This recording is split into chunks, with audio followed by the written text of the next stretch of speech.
When did you convert to Islam? Officially? Islam is also like this. But you have multiple wives. No. Yes. Come on, Talar. They have the primary. Let's come back to reality. Ali had one wife. I'm not talking about Ali though. What was wrong that you see with is it because there was violence imposed on her?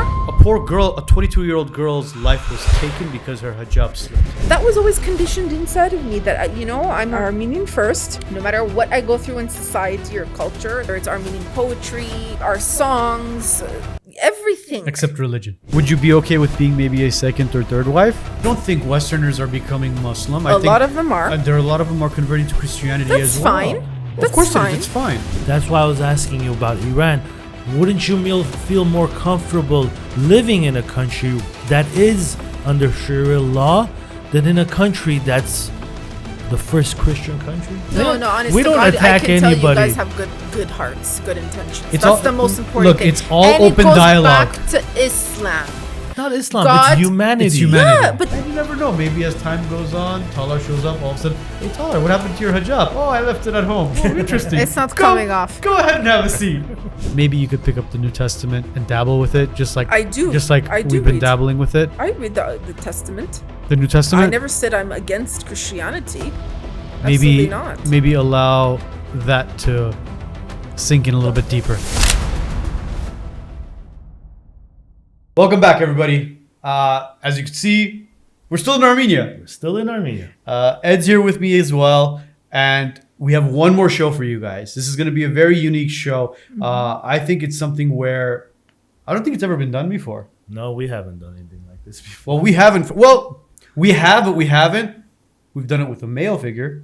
We haven't done it with a female. There we go. Talar Lori Hancherian is here with us. Welcome, Talar. Thank you. Thank you for having Welcome me. to the Wisenuts. How was the drive? Pretty interesting. Interesting? Yes. It's always interesting for me. When You're- traveling all over Armenia is always, every time, I never get bored. I'm curious what his reaction was when you sat in the car. He was very quiet naturally, initially, until I started kind of talking to him, because I'm actually used to the drivers initiating conversation. But I want to tell you something. The last, I think 2-3 years, a lot of the people, doesn't matter what age, they're less shocked of seeing whether it's tattoos or headscarf. They still ask questions, but I don't see like an initial, like the eyes popping open or nervousness in comparison to, I think, 2018, 2019. I didn't have the face tattoos then, but... Oh, you didn't have the face tattoos I actually got the face tattoos in Gumri. Did you? Yeah, in Well, my we'll hands. get to the face tattoos. And my hands. It's all here. Yeah, we'll get It's to all Hayastan made. So with made, Hayastan made, ink. made in Armenia. Made in ink. Armenia. No, because I agree with you there. To me, I've been here for roughly about a week now. Obviously, Ed's been here for close to a year and a half now. Yeah, a year and a half. For me, it was a major culture shock when I got to Yerevan because I hadn't been to Yerevan since 2003, as we mentioned off air. So Well, big me change. seeing, I'm staying on Usisign, which is basically kind of the square of Northern Avenue. Northern Avenue, as they call it. I saw Arabs, I saw Yeah. Persians, I saw Indians, I saw Russians, I saw everybody. Well, I don't want to say but Armenians, but the minority were Armenians. So Really? for me, it was a culture shock. If that was in America, I would be like, all right, you know what? I'm in America.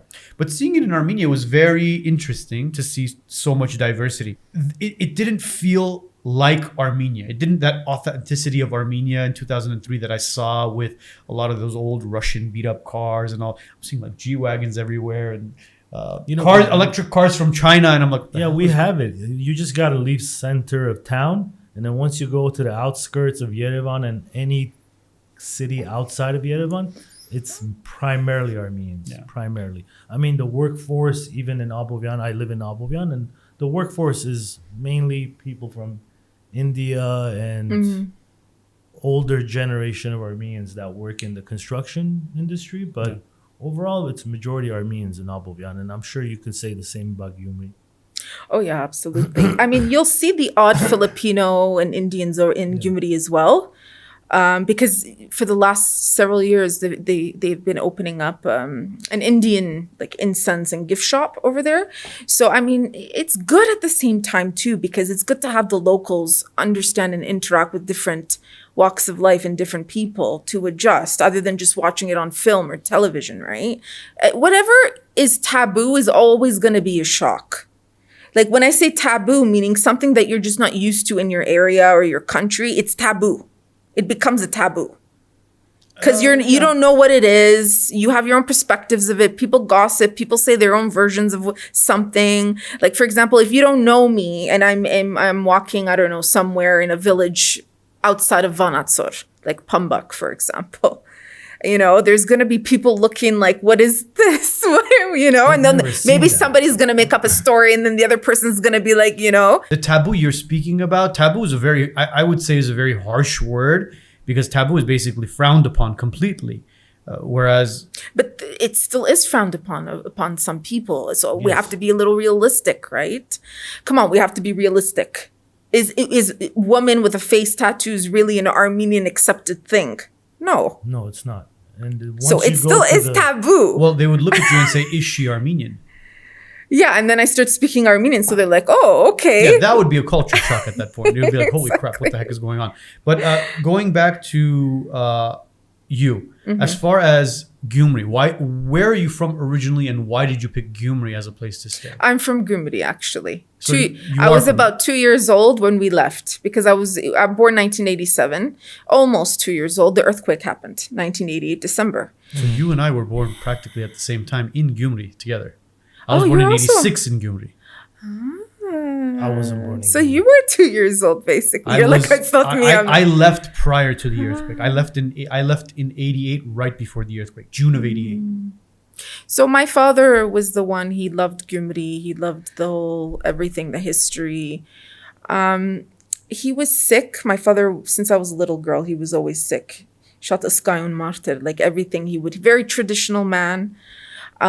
He was actually a Hamshan Armenian in origin, so he was born in a village in Turkey. He absolutely had no idea he was Armenian. He was 11 years old. His father came from military, and he sat him down and he said, Dagas, like, I want to tell you. And the Hamshan Armenians, they speak Turkish and Armenian together.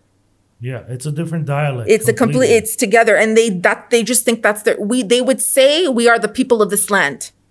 So we're from here. Is it modern day Eastern Turkey today? Yeah, it's near the Black Sea. Okay.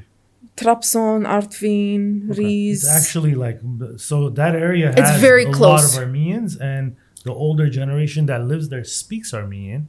I've seen videos where people go visit the Hamshan people. I actually get their dialect, 90% of it. Interesting. It's actually close to Kars dialect. And the interesting part is, remember when we had the first independent state of Armenia? It was part of Kars. Really? Mm-hmm. It's 1923, something around there. The Russians gave it away, unfortunately, but it was part of Kars. So yeah, my grandfather told him, just in case I die, son, I want you to know you are Armenian.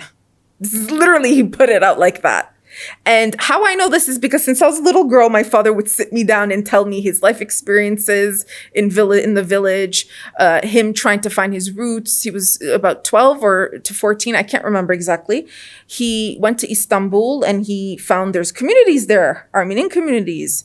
So Gunkavav, he became a Christian because Hamshan Armenians they're not really Muslim. We have to be honest. It's like Armenians who are born in the Soviet times. Are they born Christian? You have to be baptized. A lot of them become Christian after they get married or during marriage so that they can have documentation. I know this because I've been invited. I got baptized during communist times. Perfectly fine. The last 10 years, though, I've met so many families. I guess it's changed now, or people are just not. I don't know. For my first birthday, I was baptized in 1984. So April 1984, I was Where baptized. did you say you were born? Yerevan. I was born in Yerevan. Which church? Which church was I baptized in? Eşmiyazi. Oh, yeah. Come on. Yeah, so no, but yeah, realistically, that's what's happening. A lot of them, they're not. The foundation of the home, it comes from this, right? Oh, yeah. So during communist times, religion was looked as sort of like a Taboo. not taboo. It was if For you the could idiots. afford to For the idiots. come out the other side. If you got caught, you were good. You had to know people to Listen, be religious. In a sense. Religion is some sort of control. So what the Soviets did is they removed the church from the state in order to control. Bolsheviks, basically. You cannot practice Organized any sort of, control in a organized sense. control. You cannot practice any sort of religion. We are all one, whether it's financially, whether it's spiritually, whether it's emotionally. We're all the same. We're all equal. That's what the Bolshevik standard basically. Well, it kind was of- more so atheism, right? it was They atheism. didn't want- There is no religion when you are a communist. Just like there's no religion in Korea or North Korea. I'm sorry, in North Korea there is no religion. The president is the god over there. President, He's- exactly. he's- Very well said. The president is Yeah. the Almighty, basically. But there were people who secretly did, attend church. And a church doesn't necessarily have to be an actual building itself. A church can be a gathering of a few people who practice whatever it is that they practice, whether it's Catholicism, Christianity, it doesn't matter. That's what a church is. It doesn't necessarily have to be in a actual church itself. But so dad basically got baptized, you said, and he joined Armenian school, so they told him you have to correct your Armenian because it's Western Armenian there, and it's interesting because when you speak Western Armenian in Armenia, everybody automatically assumes you're from Syria because they're used to since 2011 and before Syria, that. Lebanon. Syria Hayek, or But the reality is our branch, just like that, there's two dialects. I'm sure you guys know this. Come Yeah, on, Western and of Eastern. course. But the branch of Western is actually Istanbul dialect. This is what we all speak, whether we're from Iraq, Lebanon, Syria, it doesn't matter. Western Armenians branch was in Istanbul. So we had multiple dialects in different cities and different towns. But as a standardized, it was the Istanbul dialect. why Istanbul? Because Istanbul was technically Constantinople prior to the genocide. Well, I guess because we still had connections with the Greeks prior, right? Before the Ottoman. I mean, it changed a little bit. I'm curious why. There's a rich history. Think Yeah. about it this way: they all came from Turkey. Where do you think the people that were in Syria, Lebanon, they all left Turkey to get to where they got to? Right? Yeah, we took our So Well, that's that's, how, education. that's the first time I've ever heard that. Somebody mentioning that the dialect comes from Istanbul. Like I personally think the dialect just comes from, because when somebody from Haleb or somebody from Lebanon speaks, it's not the root. No. I know it's not the root. That's not what I'm saying. What I'm saying is, you can tell the dialect is even different. Yeah, of course. they can easily. But Of because course. they're adapting to Arabic, they're using Arabic slang, they're using Arabic phrases and also the way the speech. Because obviously Greek, it sounds like Western Armenian from Istanbul. If you listen very carefully, it sounds like they're using Greek or Turkish pronunciation. call me crazy, but I think Lebanese Armenian sounds more French than it does Arabic.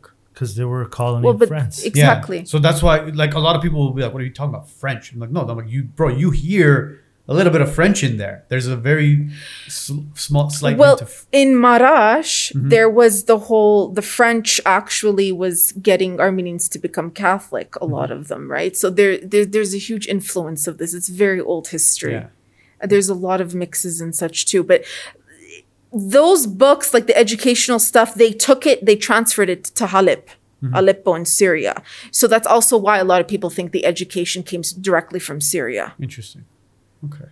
So dad's in Armenian school now. And How does he get to Armenia? And how does that all work? So my father was about, his passport, his age is little 9 to 11 years older than my mom. And okay, so here's the truth, right? So my mom comes from a Tashnak family. And then my father was like, and then he was somewhat Hanchag, but he's not Hanchag, and they're clashing. And they met. It was Abril Ksanchors actually when they met. And she's a Syrian Armenian. And before that they met, actually, they actually met in Armenia because here's the thing.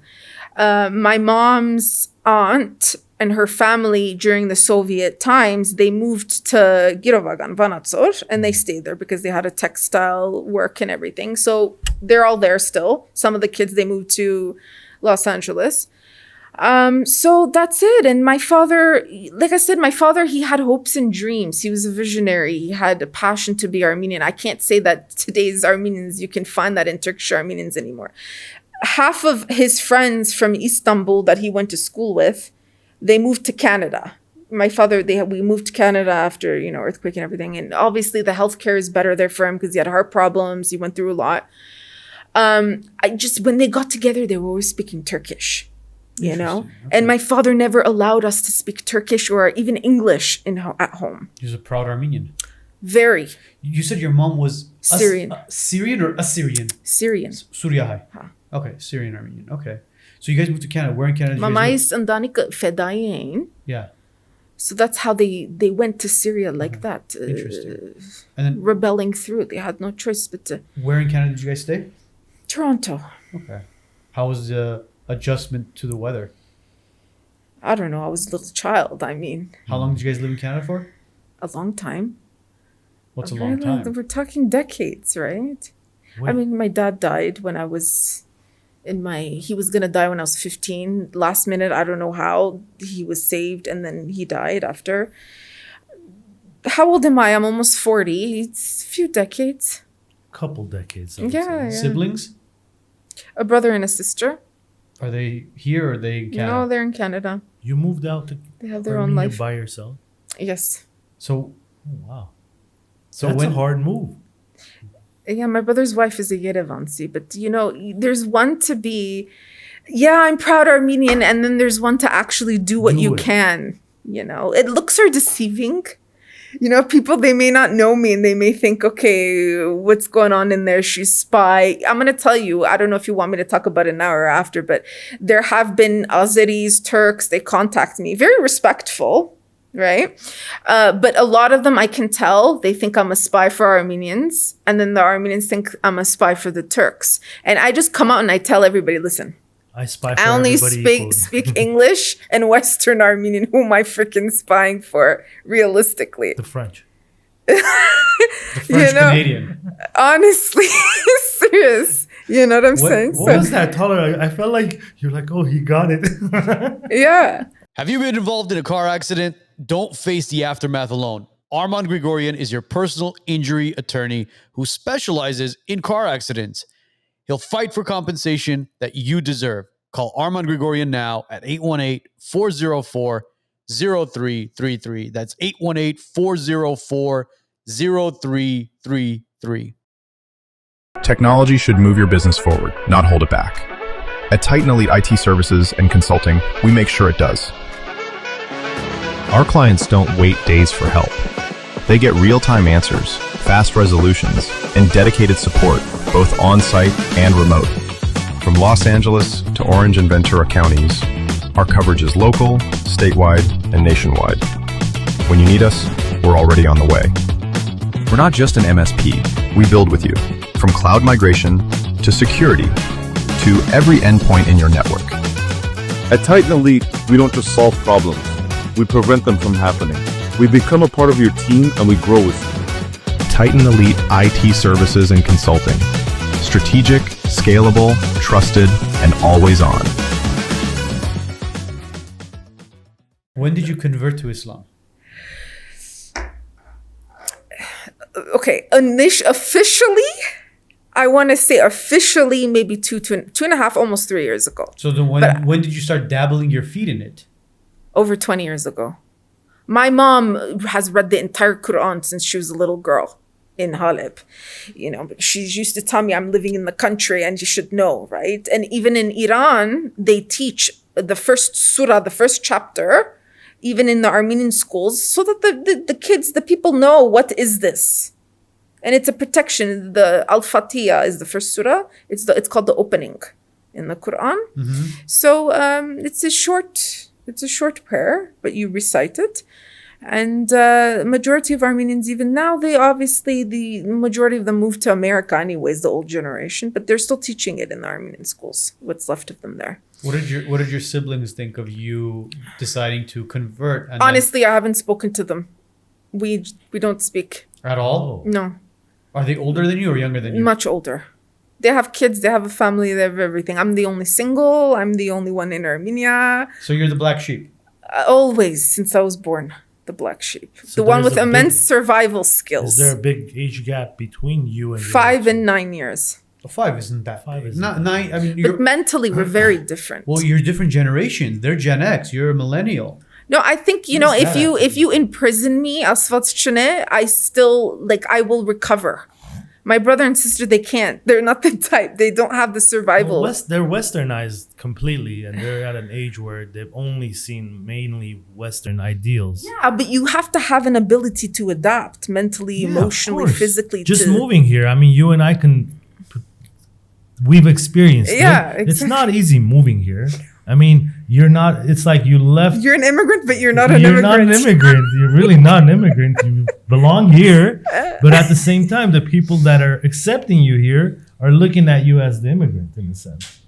It's like Yeah. I didn't feel comfortable in America, so I came here. That's how I It's felt. like so where the hell do I really belong? It's funny. You both came practically at the same time. You came 2 years ago. He came a year and a I half didn't ago. come 2 years No. ago. When did you move to Very long. America, Armenia? 2018. Oh, 2000. It was going to be 2016, but I couldn't come because I was involved in organizations with the immigrants in Canada. So I was trying to leave, but they're like, no, wait, let's continue a little bit more with the Syrians. And I had brought in a lot of Syrian Armenians actually too. And there were Arab Christians, they were lying, and Chaldeans and saying that they're Armenian. So they were brought without my knowledge to Armenian community. So Armenians were speaking Armenian to them and they were like, we're caught now. What do we do Because now? the Armenians were treated with dignity and respect because of Trudeau, because he was here before and he knew a lot of.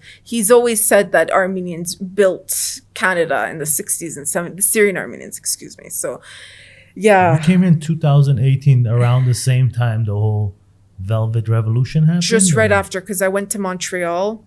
I was an ordained metaphysics reverend in it. So I was legally allowed to marry people, like couples. So I was doing that in the I mean, like this girl is all over the place. What? Yeah, She's everywhere. She was a reverend. I was a Well, that's what reverend. I'm just trying to. I'm trying to process that. And I was same still here. dressing like this. I just wasn't legally a Muslim reverend. So You were in the hijab and everything. yeah. Why? Well, realistically, though, every religion and spiritual form, you're supposed to wear a gown and a veil. Even in the pagan times, the women were wearing veils. I mean, It's spiritual I don't know about protection. your my grandma. Modesty. She lived in America and she would cover up if she was leaving the house 100% of the time. Can we talk about that actually? Because when people We'll say to we'll me, we'll get to when it. We'll people get to say, it. hold on, when people say to me, "You're Armenian," why are you? If they do, why are you covering your head? I just tell them, listen, are you a Christian? Yes, okay. Open up 1 Corinthians chapter 11. Read the whole thing. Preferably in Armenian, it's a little bit better because it's felt and understood a little bit more. But we have it in the Armenian Bible too. We have it in the Christian Bible as well. But it's also accepted in Armenian religion, the Christian Orthodox, Apostolic Orthodox, which is why before the word Islam, or let me rephrase that, excuse me, before the existence of Islam, Armenian women were covering, both in the Armenian Haiga Gandaras and in the religion. Some of them were even closing their mouth, not up to the nose, but the mouth, the veiling. Yeah, I've come to the understand it was modesty. more of a kind of respecting your body, respecting your face, respecting yourself, and kind of Your covering up to the significant public. other. Initially, it's spiritual protection. This is the first. That's what and it you're is. showing respect to God. Do you pray? I try to as much as I can. But I thank God every single day for what He has given me. Because I do believe in, as they say, chakatagir, or faith. Absolutely. Because whatever lies in front of me, I have no control over. Only the man above does. He has already laid my path for me. So for me, it's kind of like anytime I do something in life, I'll always ask Him. I'll say, God, please let me know if whatever path I'm going in is the correct path. This is what I'm planning on doing. And it's not for me. It's never for me. It's for my family. It's for my wife. It's for my kids. That's who it's for. And I always put my faith in him. He's going to guide me in the direction I'm going to be going in. Now, whether it's a good one or it's a bad one, he knows better than I do. What's your personal, if you've even tried to, before, like a very long time ago, actually Christians used to pray the same way Muslims do. The physical like form. the Yergar Bakutun. Yeah. What's your style of praying then? Is it more of an affirmation then? Is it just a thought? It's a thought. It's an affirmation. It's thanking him. That's where mine just relays in, just being thankful. That's it. Before I sleep, just silent within myself, prayer of thankfulness, never asking for anything. If you're going to pray and ask for something, to me, it's a fake prayer. It's a fake prayer. To me, all my prayers are just being thankful for everything I have, even with bad health, and even if I'm in the worst shape, I'm still thankful. Being in gratitude is important. That's it. That's a state. My only prayer has always been being thankful, nothing more. Because, when you mentioned there's differences, of course there's going to be differences, just like there's differences between Judaism and Islam and Judaism and Christianity, but we have one God. It's the same God. That's what's called the Abrahamic religions. You can go ask somebody who's Jewish if we have the same God. Well, that's We're still waiting for their Messiah. That's a different, but there is one ultimate. The only I see the difference where, Muslims accept Jesus Christ. Of course. As a prophet. As a prophet. But he's very, very important prophet. He's mentioned in the Quran. So is Mother Mary. Yeah, very important. they're mentioned in the Quran. I believe where the Muslims there's an entire don't chapter think on of Mary. Jesus Christ as they think of Jesus Christ as just a man. Actually, they think of him as a criminal in a sense. Who, the Jews? The Jews. Well, yeah, not the Muslim. The Muslims have him in their Quran as a prophet, where the Jews don't. Jews don't think Jesus Christ was. Of course, no. And we, if we want to get really deep into the Talmud, which some obviously in the Orthodox Jews reject that, but there are Jews who are very into the Talmud. It says Jesus is burning in hell. In human feces. In human feces. And Mary was a whore. Exactly. Yeah. And a lot of, I have to be honest with you, Western society has been really bringing that out for decades. Well, in order Hollywood, to enter heaven, you have to go through the blood of Christ. That's what it is. Okay, but calling his mother. Well, you said Hollywood. Hollywood itself is a cesspool. Well, all of Hollywood is. Yeah, Hollywood is. They're asking for they're praying for the Antichrist. Yeah, but the Bolsheviks, they were all in this category as well. They're Antichrist. So, yeah, there we go. We know that. Yeah, but just because we lived in that Western world, it's not like that. No, I'm not saying you guys have that mentality. I'm just saying, But anyways, can we go back to the whole prayer thing? Do you believe in submitting to God? Submission to God.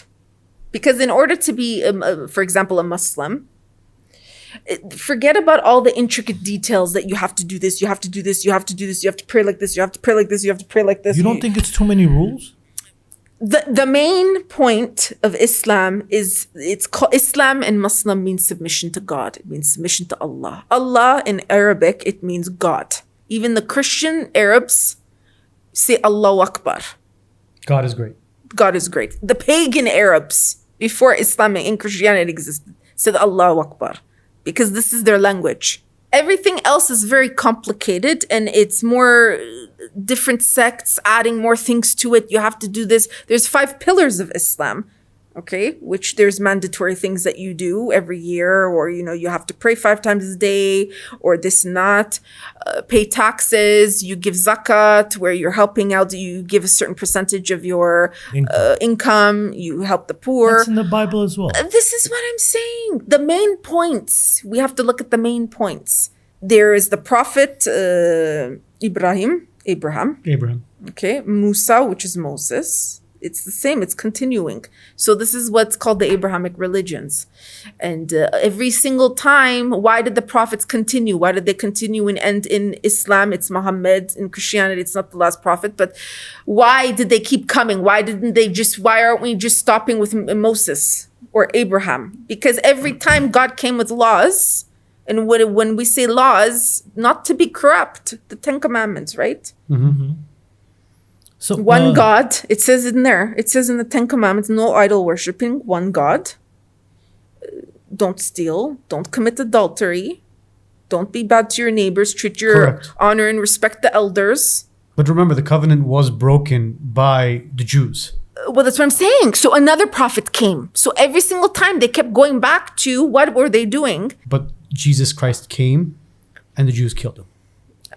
And they blamed the Romans. Of course they blamed the Romans. The same way they've been using the Muslims to kill other Muslims and Christians. And if the whole point, and I'm going to say this even for myself, before I finally accepted Islam officially, because even 15, 20 years ago, there were people in Canada, there's Muslim communities there. You have no choice. You work with people. They're going to be Muslims. There's going to be atheists. There's going to be Hindus. There's going to be everything there. It's multicultural. I remember we were talking about family life. We were talking about, there was just communication happening, right? About how we view the world and so on. I was part of a business thing. And he's like, Talar, everything you say, he was a Muslim guy. He's like, you are a Muslim. And I wasn't accepting it. Oh, well, yeah, there's one God. I'm just making whatever excuse. Yeah, no. I said, it's all one book. He's like, okay, well, one book as in it's been, initially the intent is all the same, but there's additional things coming out, putting in whatever, in certain things. Mm-hmm. And we can get to that later if you want. But yeah, he just kept saying the way you view God, the way you view how women are, the modesty, husband and wife, family life, giving back to the community. This is the Islamic way, the true Islamic way, not these hadiths.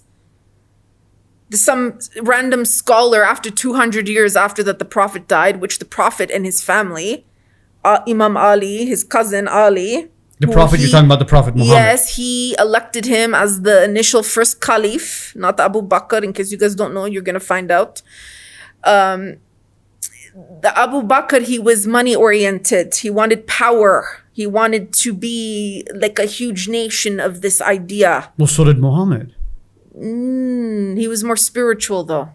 Yeah, but he was also... The way you said you pray and you say, God, do what you will with me. Or if it's bad, this is how he was as well. Yeah, but also remember, Muhammad also was a man of war and battle as well. I mean, he went through a bunch of wars. But he was fighting the pagan Arabs. You know what I'm saying? The pagan Arabs, they were brutal. No, if you believed in one specific different sect out of that, he was from the tribe of Quraysh. So to them, they wanted to kill him for believing in one God. From my understanding, Muhammad rose very high at one point, and then he collapsed as well. And then he rose again, if I'm not mistaken. Correct me if I'm wrong. Several times, actually. Yes. But again, he was known as a warmonger. But according to whom, though? According to Judaism, according to Christianity. Can we be honest, though? Can you tell me which, let's put aside Jesus right now. Whether it's in, even in astrology, in Hinduism, majority, if you read about Hinduism, it's all cutting heads off. All the gods and goddesses, pretty much. We should look at the time, era of what we're talking about. The era matters. Specific eras. That too. There was war everywhere. And this is in the Arabian Peninsula, where, to be honest with you, if you were having a child, they would bury the girl, the daughter, which the Prophet Muhammad laid upon laws on the Arabs that do not do that. Boys and girls have the same rights. He brought those rights. But wait, didn't he marry Aisha, the 9-year-old? Yeah. Well, can you tell us about that? That is... I don't know much about religion. Look, here's the thing. Asking. There's many people who debate this because, first of all, translating Arabic is very difficult because even the Arabs themselves have a difficulty with the Quran Arabic. It's like saying Old Hebrew and today's Hebrew. It's like saying old classical or even prior that Armenian versus now Armenian. Like Talar, the cuneiform. She was 9 years old. No. First of all, at that time, the pagans, like you see in Afghanistan, this is their culture. It's not Islam. A lot of people, they think the Afghani culture, the Afghan culture is an Islamic belief system, but it's their culture. So at that time, it was actually very normal to marry younger. For a 40-year-old to marry a 9-year-old, I mean, No, listen to that's me. a gap. Listen to me. Look, there's two ways that they've debated this, is that it doesn't make sense because number one, the calendar is very different. They go through a moon cycle, and the moon cycle is also connected to a woman's menstrual cycle. Now, the Prophet Muhammad himself, it's written in the Quran that you do not marry someone who hasn't been on the cycle yet. Which 9-year-old has been on a cycle, especially back in those days? Now, maybe because of chemicals. And also another thing that they found is that she had an older sister, and the older sister, it's not adding up the years. So they say that when she was 9 years old, it's 9 years after a cycle.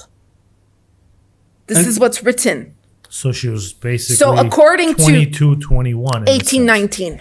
Some of them say 22, 20, 21. Some of them say 15, but no, realistically it's about But in even 18, today's 19. modern day, we wouldn't look at it as normal if a 40-something-year-old marries a But 21-year-old. that's today's modern day. Modern day, it's wrong. Like Modern Well, day- not only that, it was one of how many wives he had. I Do came you know what here- the purpose behind that is? what? Having Like- multiple wives? Brother, Basically, spread your seeds amongst In which to spiritual bear- and to religious bear- doctrine? to bear as many children as possible. That's scientifically. Oh, come on. Yeah, what's his name? Look at what's happened with Islam in the past 100 years. Look at how That's- much. Look at how According much. to the Quran, according to Islam, that is not why Okay, the I'm not Prophet talking about- I'm Muhammad. not talking about the Quran. I'm talking about look at what's happened Okay. with Islam as far as how many children they're Okay. bearing, with how many wives they're bearing. Adultery is different than actually having multiple wives. Me personally, I believe you marry one person, Esa, my ring's on my finger. You marry one person, you commit to that one person, and that one person commits to you. Anything else, we don't condone cheating. We don't condone adultery. If you are not going to be faithful to your wife, it's better for you not to get married. Go outside and go be a whore to Okay, whoever you but want to be. a Islam whore is to. also like this. But you have multiple wives. No. Yes. No. Come on, Talar. They have the primary. Let's come back to brother. reality. How many men in Islam? Listen, I've been to London. But you can't compare the people versus what is written in the book of the law, the Sharia law. So The are those Quran. people not religious? Look, there's different Are those people- denominations, hold just on. like there's apostolic, there's evangelists. A lot of people say that's not Christianity. Come It's on. not. I'd say that. Evangelic is To not. me, look, Jehovah's Witnesses to me are. I had a minus the nightmare. They came in discussion. my house to do paint. Evangelic, Oh, evangelic, they do some and the satanic more, crimes. Look, Of course. the evangelic satanic. and the Protestant and the more they say that the Jews are God's chosen Yeah. people. No, they're not. They're not. They can't be. That means you're following only the Old Testament and you're not following the New Testament. That's what it is. Every time they tell me that, I But say look, the let's go back Armenians to- are the chosen people. That's Who what I tell them. was the biggest prophet of Israel? Wait, Ancient wait, Israel. do not hold on. Wait. Hold on, just No, answer this. no. We're not. Come- We haven't answered yet. We are Do you- getting to Do you this. believe in having multiple wives? If a man can do it, yes. If a man can do it. According to the Quran. According to the Quran, According it says to the Quran. if you have multiple wives, you could have up to 4 wives, correct? But why is he? For who? I'll tell you right now. It's up to 4 wives. Am I correct or am I wrong? Mm-hmm. And it says if you have 2 wives, both of them have to be treated equally. All 4 of them. Meaning, if I buy Talar a BMW, I have to buy Angela a BMW, and they both have to be the same year, the same model, the How about same color? Same color. They have to shit. be treated equally. Can you tell me how many are still doing this? You don't see it as much. Oh, I was in London. Roughly, when was I in London? Oh, in Couple- UK. Yes. Yeah, there's a revival of this in the UK, 2017, actually. 18, I saw It a is a man revival of literally it. walking inside UK's mall with 6 of his wives carrying, 6 years, Abima. and I was just like, wait a minute. wait, wasn't From 4 it- to 6. I was like, wait a minute. Isn't it How can supposed? you afford 6 wives? What does I- he do? exa- Hold on. What was wait. his ethnicity? Don't tell me he was. Well, he was what? What was his ethnicity? He was Middle Eastern. Okay. I mean, he looked Middle Eastern. He was a Uh-huh. brown man. I'll tell you that much. But I think he was treating them all I didn't know equally. he 'cause- wasn't from Hawaii, bro. Well, I think he was treating them all equally because each one of them had the Chanel bags and the Burberry bags walking And behind him. I'd like to know where his money's coming from. I don't know. Look, it's written in the Quran that before the pagan times, it was everybody, marriage was sex. This is what marriage meant to them. There was no legality. There was no financially supporting the woman. There was no financially giving them a home. They would have sex with her and get lost. So if their own child, if the mother is giving birth to a baby and she's forcefully bearing her baby, how do you think they're going to treat women? You lost me on that one. They would bury their own children? They would bury their own daughters. Oh, so if the baby being born was a girl. They would bury the daughter. And this was in the Quran. This is during the pagan times in the Arabian areas, yes. But it's written in the Quran. It's written in the Quran. And so the Prophet Muhammad came up with these laws. He didn't come up with it himself. It was sent to him by God through Jibreel, who is Gabriel, Archangel Gabriel. Okay. Through recitation. How? Through the cave of Hira, which is in Saudi Arabia. Okay. Where they do the pilgrimage at the Hajj. Mm-hmm. He was there. It came through him through recitation, as in singing, because he was illiterate. He didn't know how to write this all down, right? So, yeah, he said that there has to be laws to protect the girls, protect the women. It was normal for men to have sex with lots of women. It was normal. Marriage meant sexual intimacy. That's what marriage meant. So he made this law that if you can take care of 2, 3, 4, if you're financially wealthy, if you can emotionally, the emotion is also very important. Yes. Mentally do this, then by all means up to 4. If you cannot do it 1, it's written 1. And you have to be loyal and faithful to her. His own daughter, who Abu Bakr, the caliphate, who he was not allowed to be a caliphate according to the will of Allah from the Prophet, sent from the Prophet, he said no for his daughter. And he kept praying and praying to receive a message or revelation who is suitable for his daughter Fatima. It was Ali. And Ali had no money. So you saying that he was a lover of money or this, it's not true because he had no money. Wouldn't you want the best for your daughter who's coming up with these women have rights? Okay. So he had a shield and a sword. He sold his shield. He kept his sword, Ali. You know, the Zulfiqar, I'm wearing it. This is the Zulfiqar sword. And to marry her. So they got married. He was absolutely loyal and devoted. He never married anyone else. Even when the Prophet Muhammad was with Khadija, his first wife, she was 40. He was 25. Mm-hmm. He was very loyal to her. After she died, he got married. How many wives did Muhammad have? More than he needed. 4? It's been said it's possible he had more, but So the Prophet broke his own covenant. No. It was 4 wives. It's 4 wives. It's documented as 4 wives. You hesitated. It's 4 wives. He had 4 wives. Ali had 1 wife. I'm not talking about Ali though. No, he had 4 wives. So the Prophet Muhammad had 4 wives. Yes. I was born Orthodox Christian Armenian man. How does that process happen? So in a sense, you said 20 years ago you started dabbing into the Quran. I'm a lover of the truth, philosophy, religion, spirituality, psychology. Yes, psychology. Truth is such a big word of because course. Truth for you and truth for me could be 2 opposites. Okay, but there's one ultimate truth. Like they say, one man's hero is another man's terrorist, right? Like, by the way, can I say how many wives he had? Go ahead. She 24. knew it. Cassandros. Yeah. She knew it. That's why she was like 4. No, I'm She reading. just left the 2 out. That was all it was. It's the most recent confirmed number is 11. Mm-hmm. But there are up to 24 wives. Uh-huh. So I'm right. She said the 4, remember? So 24. Yeah, I said Cassandros. Yeah, so that's why he said forget 24, 11. So the Prophet Muhammad basically broke his own covenant. Okay, but no, he didn't break his own covenant because he's receiving revelation throughout his life. It's not a one night we write this book down. He's illiterate.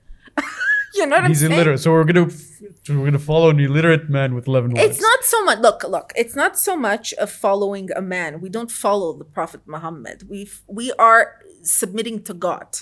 This is the main point. This is the main thing. Where did Muhammad come out of? Muhammad is a prophet. According to Islam, he's the last prophet. According to Islam, yeah. According to Islam, yes.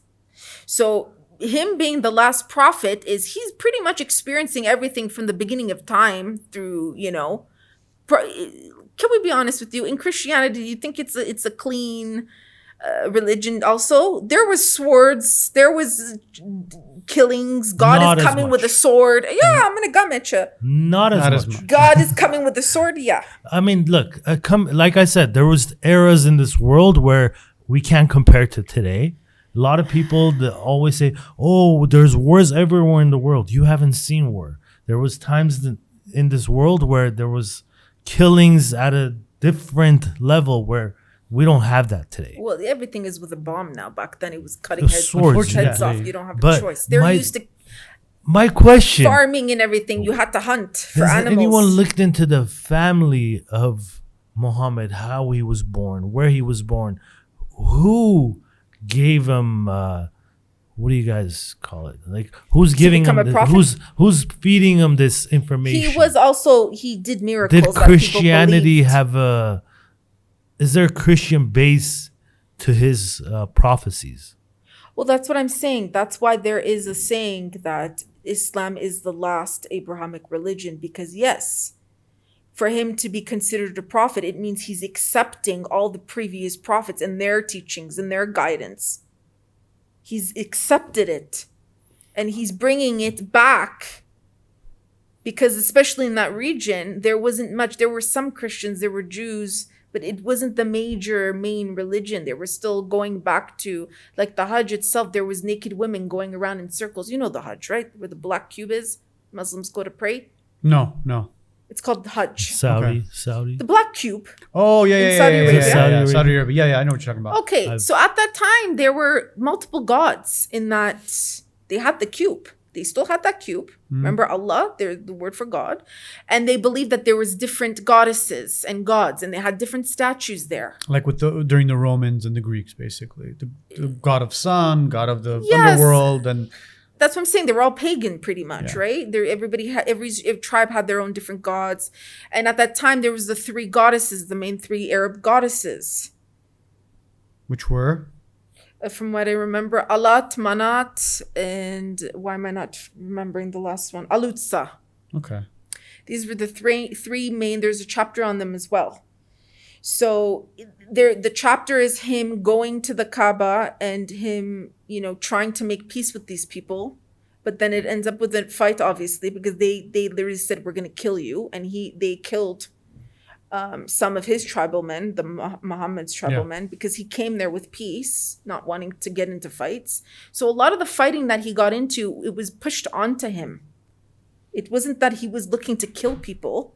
Like, that was his intention. Hey, I'm a psychopath. Let's just kill numbers of people. Look, the Prophet Muhammad, he respected Armenian culture. He respected the Armenian church. He respected... I don't know if you guys have read into this or about the Armenian quarter in Jerusalem. Yeah, of course. We've heard about. We've heard the So stories there is a behind it. document, and it's also on the wall on the church. It's actually the document. It's Okay. like on a metal or on the On a wall. plaque. Yeah, on a plaque, and it's stated that he agreed to make sure that Armenians are safe, and that if anybody takes anything from them or steals even a rope from them, they'll be cursed by Allah. It's written. He had this written, documented. Yet we have been losing our lands to Muslims for the Because past this goes. few years. Look. It was these false Muslims. You can say you're Christian. I can say Muslim. I'm a Muslim. But do I have God in my heart? Am I following the commandments? Do I have an obsession with money and power? I mean, look, I when can say- when we get into politics, you and I can agree on a lot. Absolutely. Like, for me, So- like the president of modern day Turkey, and they keep changing the name of the country, that's not going to get away from anything. Yeah. You're still a Turk. No matter how many times Not you change originally, the but name yeah. of the country, you're Mongol, not to be real quite Turks. exact. They're Mongols, to be quite exact, right? But when I look at the leader they have today, Mm-hmm. for me, he's a Zionist. The fact that he's going on TV and acting like, They're all he Zionists. cares about the Palestinians and he's cussing out Netanyahu.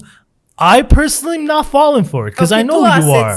Dua Setzir. You said that I these get Muslims, it, but because the they're people- Zionists. They but the always people- were. So here's my thing. The people that live in modern day Turkey, they're still just as guilty to me because they haven't accepted the truth. That's what I'm trying to get Where are to. they going to know the truth from? Google.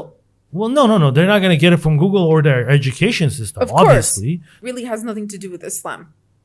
What Even does that have to do with it? Azerbaijan, where they No, it's created by Bolsheviks who are Zionists as well. So, it really has nothing to do with Islam. So those people that they were Muslims that killed the Prophet and his family.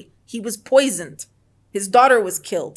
Ali, while he was praying with the sword, they came, they poisoned the sword, they hit him, they killed him. Why? Because they don't want the teachings of God. They prefer power over people. And in my last videos, I keep repeatedly saying it's written in the Quran and also in the Jafari 12er Imamiyya Shia sect, which is what I'm part of.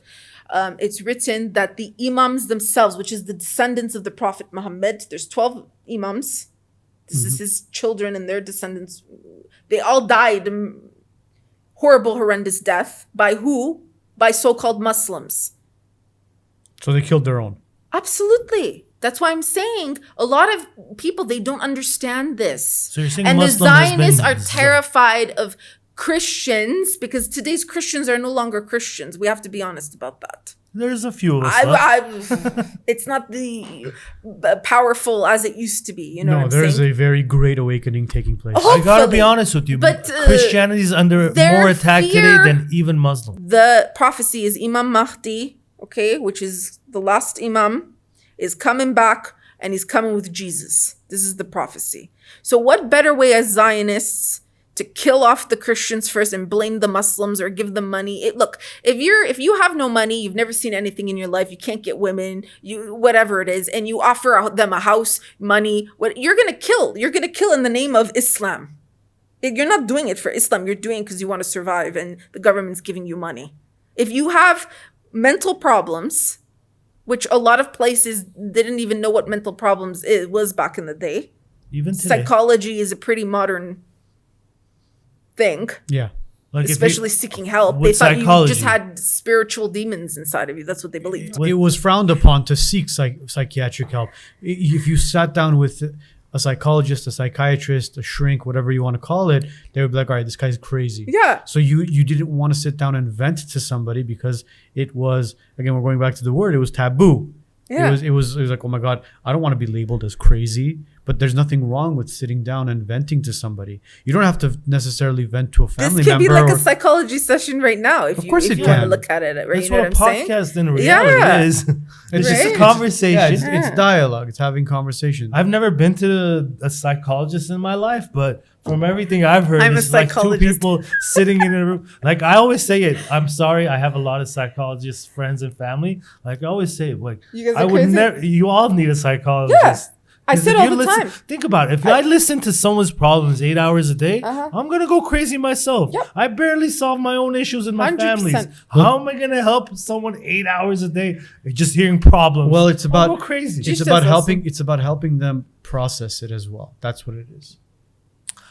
Brother, if I'm just listening to someone's problems 8 hours a day, I'm gonna go nuts. Like It's I not solve only my that, own you need stuff. to learn and understand through theology and experience as well the different mindsets, the different perspectives, how the brain can break apart through trauma and create different personalities and how to get that back. And sometimes and a lot of times it doesn't come back. And that's where you get a psychiatrist where they prescribe medication, but that's another story. I don't do that anyway. Yeah. The last thing you want to do is, I mean, as it is with these phones and social media, we're overstimulated, and then now we're bringing in over-medicated, and I think it's a recipe for disaster. Go for a walk in nature. That's the best form of spiritual Ground yourself. Absolutely. healing. Just go into, especially in Armenia, man. Like nature's so beautiful. The mountains. That's why I never get Mountains. bored. Are you looking for a place to kick back and celebrate? Well, the Glen Arden Club has got you covered. Upstairs, you got a private lounge with a cigar room. Downstairs, you got the moose den, where you can have cocktails and private events. Hey, are you even hungry? They got an outside pizzeria serving one of the best pizzas in town. If you're interested in becoming a member with the Glen Arden Club or booking an event, contact the Wisenuts. We'll connect you to the boys at the Glen Arden, and you could become a member here or host your next gathering. Let's go back to you a little bit. This whole religious aspect of it, I don't want to dabble too much into it, but Okay, but it's still fun. I know it is. It's very Muhammad interesting. came with the sword. See, I came with the sword. Yeah, she came with, exactly. She came I with should have it. came with like a fake prop. They Put did. a gorgas. Yeah, people would think something completely different. Let me ask you, why did you pick Armenia of all the countries to come to? I did not pick anything. It all picked me. I did not pick to be a Muslim. I did not pick to be an Armenian. I did not pick to be born in this world. Everything happened on its So own. God basically told you go to Armenia. God did not tell me. God is making it happen. Every door would shut. Which airline and credit card did God tell you to use to book your trip to Armenia? Or your one-way ticket does to that have- Armenia? Hold on a second. Are we analyzing where? Absolutely.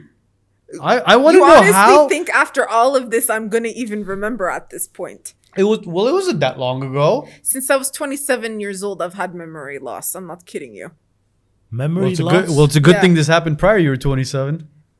What Memory happened loss. 27? She moved here when she was 34. Memory loss in a sense of when you're so overworked, in order for your mind to kind of just adapt to through things, sometimes you'll forget the details. I have to do that every day. That's what I'm saying. Like, It's I can't normal. remember what I ate sometimes 2-3 days ago or even yesterday. I have to be honest with you. It's Really? not because Life's I have easier Alzheimer's. that way. I live that way all It's the just time. your brain literally sometimes forgets the details in order to Take adapt some lines, man. through all the information that I accessing my mind every day. My If it's ears. not important, you don't need to. Remember. No, take some lines, man. Oh, come on, man. I don't want to remember though. I used to, all my life, I had dreams, vivid, lucid dreams that would prophesize and come true. Since I was 27, it started dying off, like slowly. I wouldn't dream as much, and I would go to sleep sound because. So you can't recollect or remember why you chose Armenia or why Armenia I didn't chose choose you? Armenia. Look, life circumstances. Do you understand what that means? In what way? In like every I've moved way. here and I Like, could your tell you why. Your personal life is like, okay, let's look at it this way. I don't fit anywhere. I never fit in Canada. Everyone called me an immigrant. How so? Because I just don't fit anywhere. You can't put me in a category or a group of people. and I if never. you look at it, you don't fit in Armenia as well. That's it. But you're So here. look, Edgar knows why he moved to Armenia. There was a Yeah. purpose behind his move Easy. to Armenia. Look, you have to look at the person's value system. My value system is my Armenian language is the most important thing for me. No Okay. matter where I travel, no matter It's I our go biggest weapon. in the world, especially now that I don't have my parents. My parents, like I said, going back to my father and my mom, she spoke fluent Arabic. She spoke fluent Turkish. My father spoke fluent Turkish as well. Because that generation, all of them spoke Turkish. Didn't matter if you're born in Syria, Yeah. Iraq, or whatever. It's from their grandparents. Yeah. They knew. So they taught us, don't forget who you are. We've gone through hell and back. We have to adapt, and you never forget who you are, where you come from. You have to always remember this. You are Armenian first, and you have to speak your language, and you just never forget your roots and any, So that was always conditioned inside of me that, I'm Armenian first.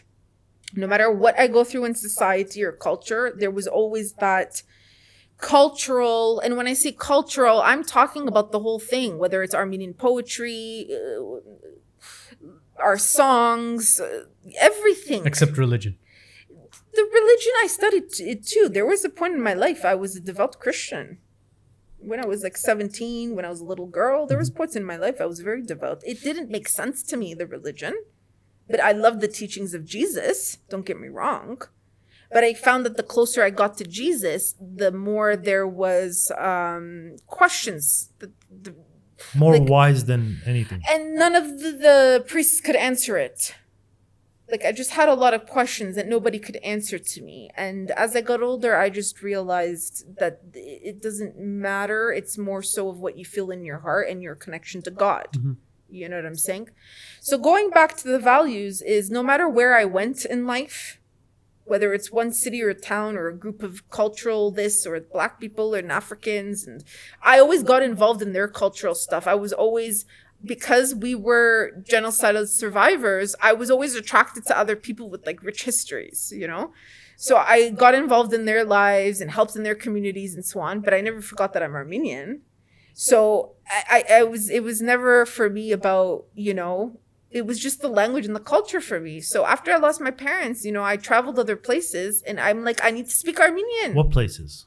Like different countries. As far as like you've been to Iran. Okay. What do you think of Iran? I like Iran. I love Iran. Like when you moved to Armenia, did you go to Iran after Armenia or before Armenia? After. So you came to Armenia and then you visited Iran. No. You went to Iran first, then you came to Armenia. No, I was invited to Iran. After you moved here? Yes. How'd it go? It was well. I mean, there's... Did you feel more comfortable? You have to understand that, you know, obviously there's a certain generation of Armenians, just like there's a certain generation of Iranians where they don't know how to... They do their things different than American Armenians. Define different. Like, you know, they like... Here, for example. Because you know what I'm curious about? 10, I'm 20 curious. years ago. Are Armenians ever on time? I mean, my mother, who lived in Canada for decades, she would say 6 o'clock, she'd show up at 9 o'clock. That's an Armenian thing. No, it's not. Or it's a Middle Eastern thing. No, it's not. I've always kept, you know me. I'm like that my whole too. life. I Well, come if I early save or my I come on time. Okay, when it comes to memory, I'm terrible, right? But the only thing that will never leave my memory is when I promise someone I'll be there at this time. I can promise you 3 It's weeks rude before. if you come late. My dad always I says it. He can't. says if you're on time, you're late. Yeah, you have to be early. Here, I've been trying to adapt to it. What do you which mean is- you're on it's- time, you're late? He, Oh, my- he my adapted very well. He's late. Yeah, my dad says if you're on time, you're late. You're late, yeah. You mean you have to come ahead of time? Yeah, you have to be early. So that's To be on That's time, the you have most to be important. Here is insane. Like back in America, if I gotta be somewhere, I try to get there earlier. Here, it's like I realized this, and this came from a lesson I learned from Edgar. If you want to be there, you gotta let whoever is taking you there know 30 to 40 minutes ahead of time. Of course. Because it's like, all right, I looked at it as, all right, you know what? 15 minutes is plenty of time. No, 15 minutes is not plenty of time. You are going to be late. So when I was driving here with the Yandex, Ed was like, Arno, be on time, be on time. I'm like, no, I'm going to be on time. Trust me. I had to order it way ahead of schedule and he was still late. Yeah, because especially in Yerevan driving. Especially like Yerevan driving, like sometimes you'll get a Yandex guy, he'll pick you up and he'll be like, Stalling. hey brother, give me a few minutes, I need to Yeah, go into the right. store, you know? It's like it's not Uber X, it's not, bro. No, the traffic here is horrendous. But no, let's go back to what you were saying as far as Iran and Armenia. How long did you live in Iran for? I didn't live. I stayed. They wanted me to live there. How long did you stay in Iran But I for? can't because I miss my language. I can't. No, This but is what I'm saying, how my long values. did you stay in Everything- Iran for? Several months. Define several months. Several months. 7, What's several 8 months? months. Too? No, not that long. And I how lived in did- Jordan 6-7 months. And Jordan. Yes. And how did they treat you there compared to Armenia? Were you Compare. comfortable? Look, here's the thing. The people, there's no problem. The general people. I find them to be actually very similar to Armenians. I even met Turks who have visited Armenia and Iran, and they say Iranians are exactly like Armenians, and I agree with them. Well, Iran prior to the revolution was basically like the Paris of the Middle East. It was a beautiful, beautiful place. Under the Pahlavi dynasty? I'm talking Yeah, about. that's the one he's talking about, where the people were poor, but they just had freedom. Well, but they also tortured a lot of Muslim believers. Do you know about that? How so? They tortured Muslim believers. Yes, I have a post on this. I visited the actual prison. I was there. I left a rose. I walked in every single Why were prison those people? cellar. Why were there people? they Why were they in prison though? just for being Muslim believers. What do you mean? They were a You know Muslim who the- country. Hold on. They practice Shia law. Yes. Again, it's going back to fake Islam. Nobody was wearing the hijab. They're not dressing modest. They were hold on, pro-Zionists. They're It- Mossad. They found that they're working under Mossad. Come on. So who replaced them? Who is the leader of Iran right now? The Khamenei? No. He was in that prison. They put him in there 6 times. For what? I went to his dungeon for being a Muslim. They believed that the Muslims wanted to overthrow the government. Well, they did. Well, going back, what's the fear of the Jews? Zionists, excuse me. What is the biggest fear of the Zionists? For the Christians and the Muslims to work together. And can Christians do it alone without the Muslims? You think? The Zionists respect believing Muslims more than they do believing Christians. We have to be very honest. Yeah, why? That's probably why they've been going after more Muslims recently. Because the Muslims have the self-discipline to pray. There's a certain way they pray. And why this is scientific, the prayer, and you were saying how, it's vain to pray in a certain matter. If your heart is empty and you're just praying like a robot, absolutely. Because this is not a connection to God. This There's is just, a majority of people aren't connected to God. Look, it takes a lot of spirit. We shouldn't be caring about majority of people. That's on them. In Islam, whatever you do, you're judged individually. Look, it takes a lot of spiritual power in order for you to connect to God. To be honest with you, I'm still looking for that. I'm still looking for that spiritual... Have you ever lost anything in life? Of course I have.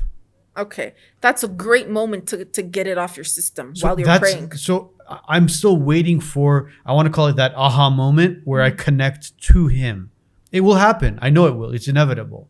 It's going to happen. But as far as when it'll happen, how it'll happen, I don't know yet. But I know it will happen. Okay, but outside of that, let's just say you are a robot and you're praying, you wake up for Fajr, which is the morning prayer. For me today, it was around 5:47.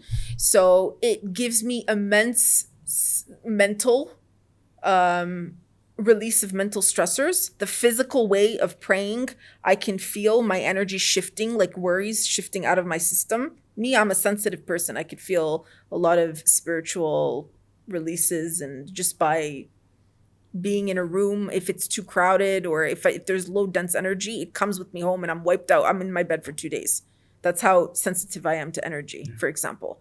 So, the whole point is in the 5 daily prayers, it's an alignment of a certain, timing of the day. Okay, there's the call to prayer, and it's definitely supposed to train you to submit to God, not your worries, not your problems. You're supposed to give your daily problems away. That's the whole point of prayer, to connect to God. Okay. To be with him. Because I wouldn't say Islam is a secretive religion, but it's more so of there's a sin of telling people too much. Because if you tell people too much, for example, oh, hey, I had sex with my wife today. She was doing it in this position. Why is that bad? You don't do these things. Why is it bad? Well, you don't talk about it regardless of it. It's logical. Okay, but It has nothing to do with religion. There are people, but the religion brings that modesty.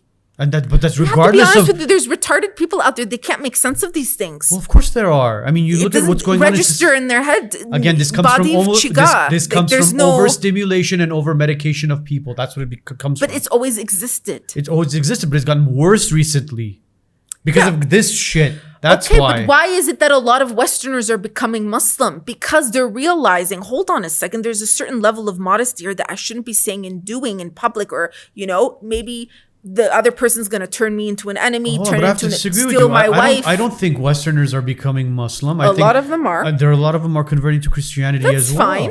Of course it's fine. But again, my concern with... No, but what I'm saying is they're going to a set law. This is my intention of what I'm trying to bring up here, which is a guidance, whether it's the 10 Commandments of, hey, look, there's a right and wrong here.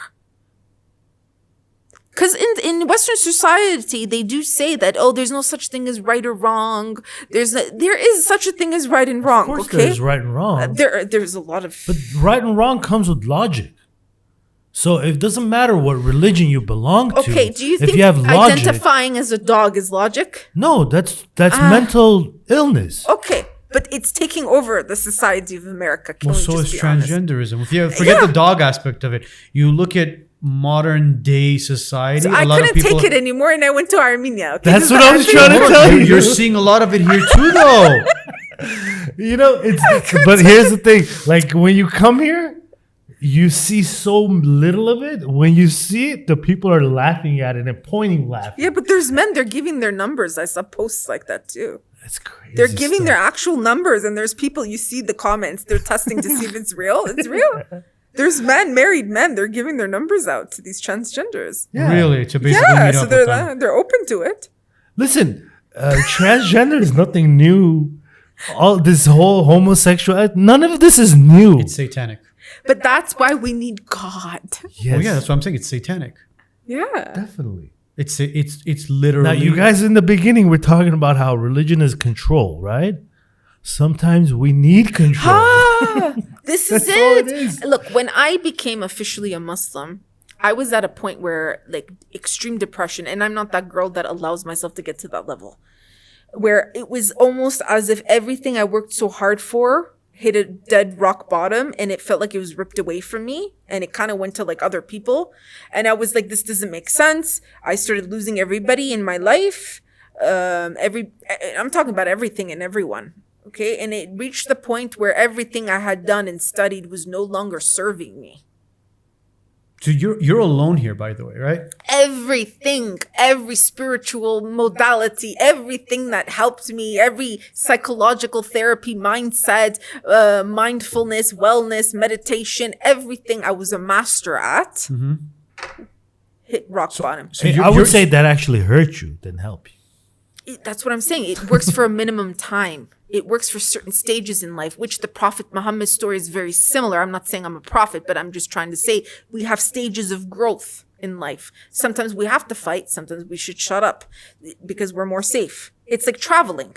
Sometimes you have to know when to keep, if someone's trying to steal from you, do you keep quiet? Do you steal? What if a gang of people come and make it worse and beat you up and kill your wife? Sometimes you have to learn to shut up, right? Sometimes you have to speak. So that's why people don't understand Islam. It's meant to be heard and not read, because even in Armenian, we say "jigera to them." If you translate this to our English, does it sound like a lovely? Eat your liver. This is like the Quran. The good things, it sounds like it's about murder and not good stuff, right? So, I mean, I was at a point of depression.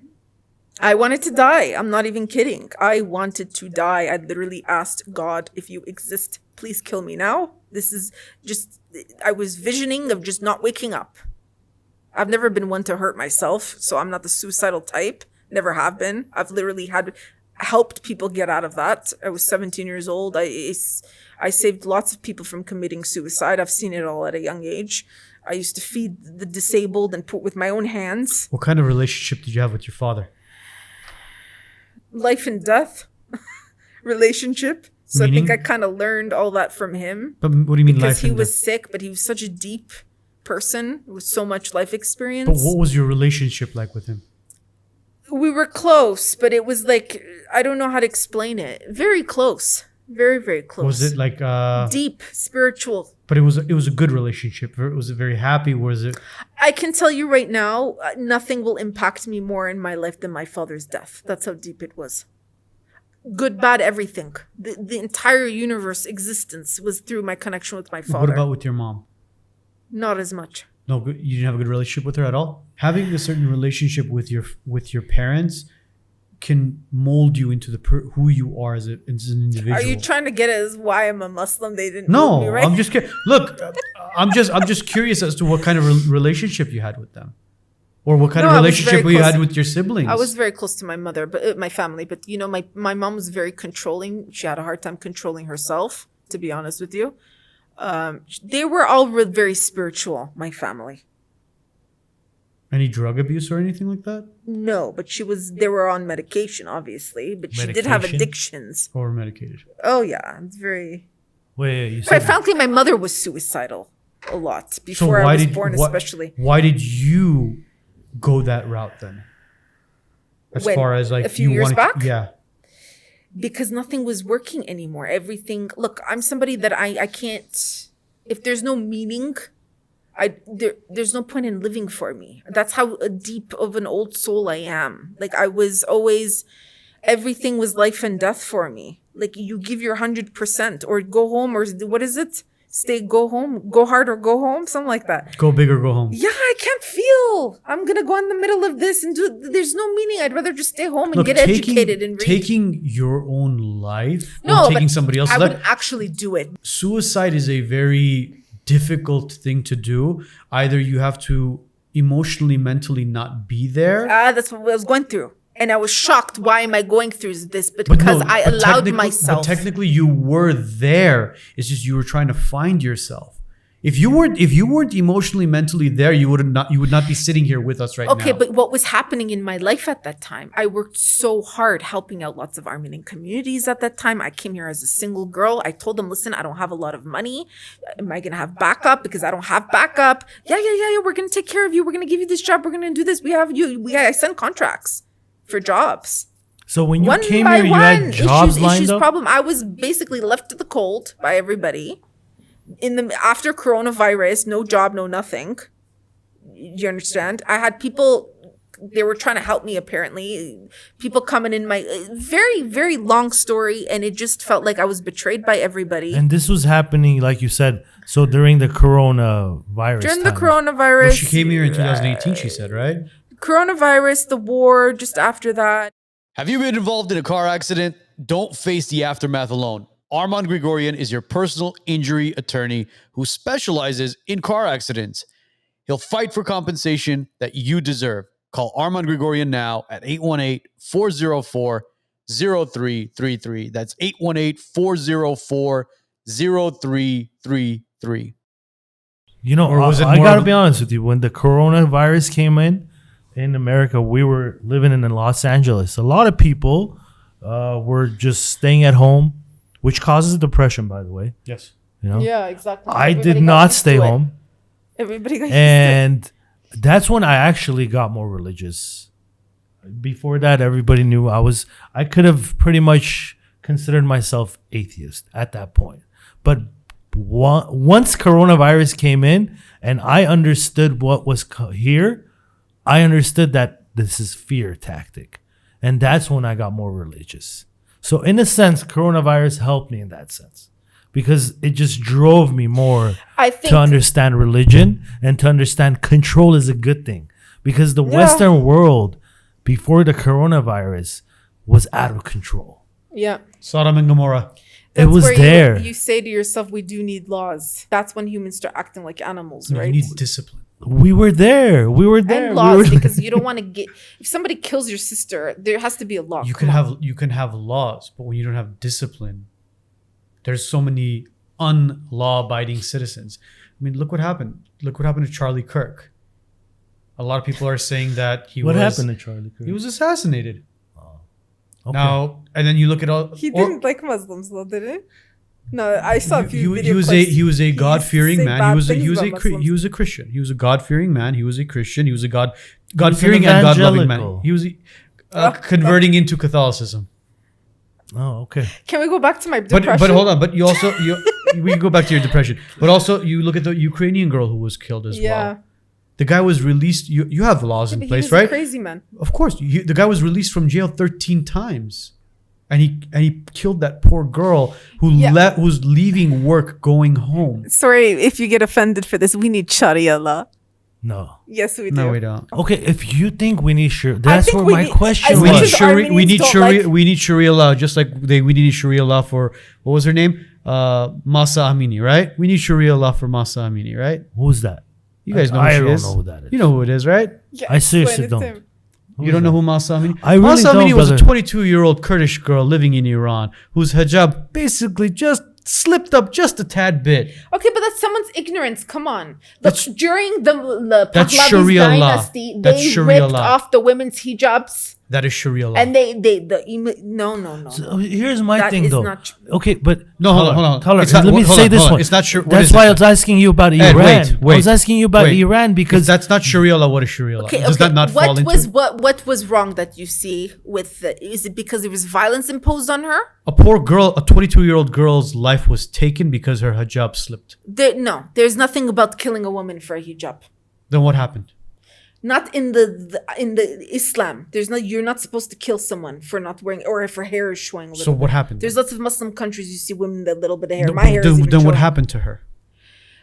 That's what I'm saying. Certain people don't understand the teachings of Islam. I went through the security airport. Okay, there is the machine. But if you're going through in a machine in Islamic law, you're not supposed to fondle with a woman's private parts. Do you understand? But there's women doing it because they're not implementing the Islamic way. Just because someone is wearing a hijab and they're working for the government, does that necessarily mean they're going by their law themselves? They want to overthrow their own government. And Iranians know it. Well, they tried to overthrow their They're government. still doing it now. They were doing it when I was there. I understand. I watched everything. I saw everything with my eyes. What happened to her?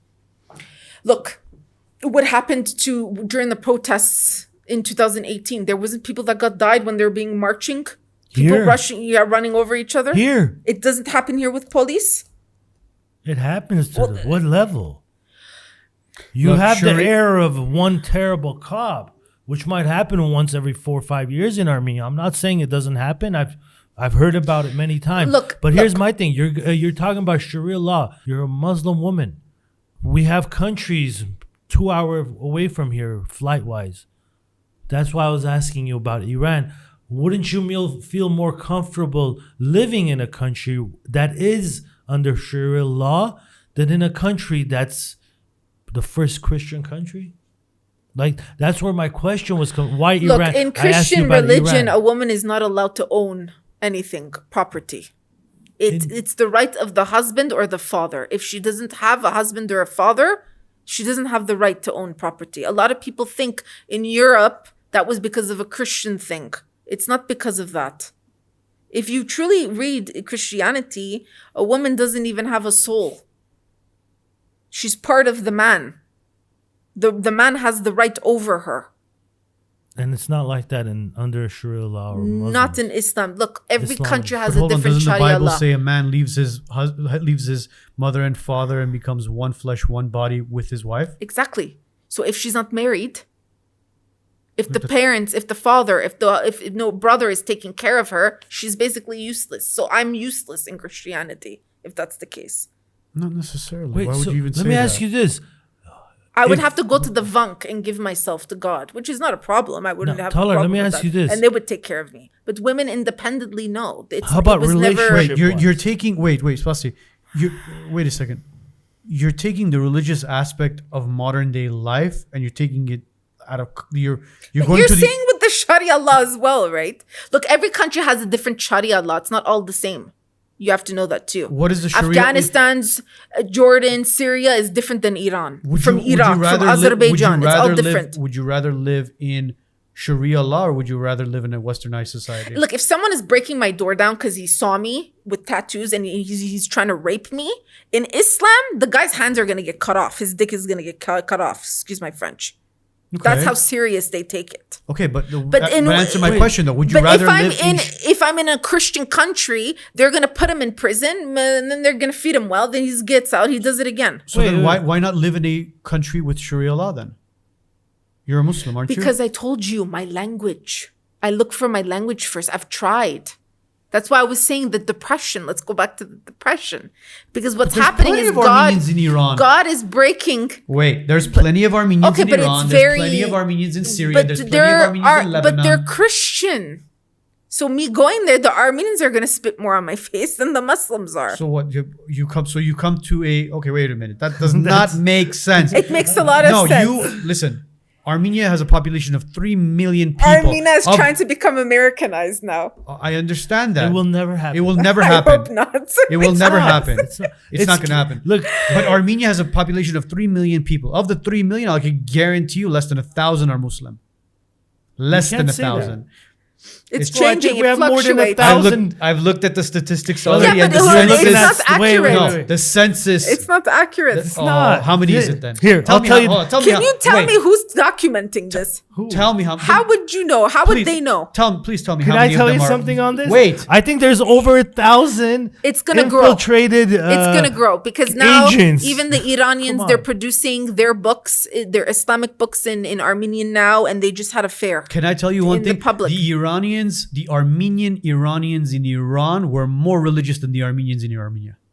Yeah, that's what I just said. Yes. That's what they're gonna spit on my face if I go there. I just said. if I go around the Armenians. So don't go around the Armenians. You just said though, but the language you said, when I said I miss my language. I just don't get, like, okay. I have a friend. What about in Syria? What about in Lebanon? What about in Iraq? This is where I'm talking about fate. So where is your I did not identity? Is choose your this. identity Islam or is your identity Armenian? Look, Majority. on this earth, I live on this earth. So long as I live on this earth, I have this and I have an identity named Talar Hancherian. Okay? So I'm Armenian, of course, on this earth. So that's primary. But my spirit belongs to God. I'm a Muslim. I submit to God. Whatever is God's will, it's God's will that I stay here. If God did not want me to stay here, he would get me out and he would keep me out. So which to me says that you personally feel comfortable here. I do feel comfortable here. I never said I don't That's feel what I'm saying. comfortable. So we don't live under Sharia law. And in Armenia, you have something that you know is true. Even though we're not under Sharia law, if two other I Armenian feel men, comfortable in Arabic countries too. That's I had fine. 2 people But here's what I'm arrested telling under you. Sharia law. So here, let's say this. If it was here, they wouldn't have arrested him. Wait, I have wait. to be honest with you. Maybe not arrested, but you have community here. In Gumri, if someone tries to attack the Muslim lady walking on the street, 2 other Christian Armenian men are going to go attack him for you, even Yes before the and no. cops come in. Yes and no. No, it's there. We still have it. Maybe not in Yerevan. I don't know. I don't come out to Yerevan too much. I come here once a month just for my kids Yeah, to but see. it's Well, like- technically, he's come out to Yerevan twice this month. Okay, but that's also in Iran. That's also they back each other up. The people. That's one stupid guy that made a mistake like that. It went on the news. Before I was even a Muslim, I'm walking in Gumri. I came out of a marshutka from a group of volunteers from America and Europe and different areas of the world. I come out of the marshutka and they specifically told me, the leaders of the organization, we usually offered to take you home, but I'm sorry, you're gonna have to take the marshutka. I said, okay. I said, I feel uncomfortable. I just intuitively knew something was gonna happen. I came out. Here comes this guy. 20-minute walk. I'm walking. I could have taken another marshutka, but I'm walking.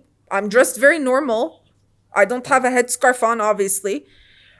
20 minutes, he's coming in my face. You have to give me your number. He's yelling at me. Give me your number. Give me your number. I have to take you out. I have to do this. I'm ignoring him the whole time. I notice he's coming to my house.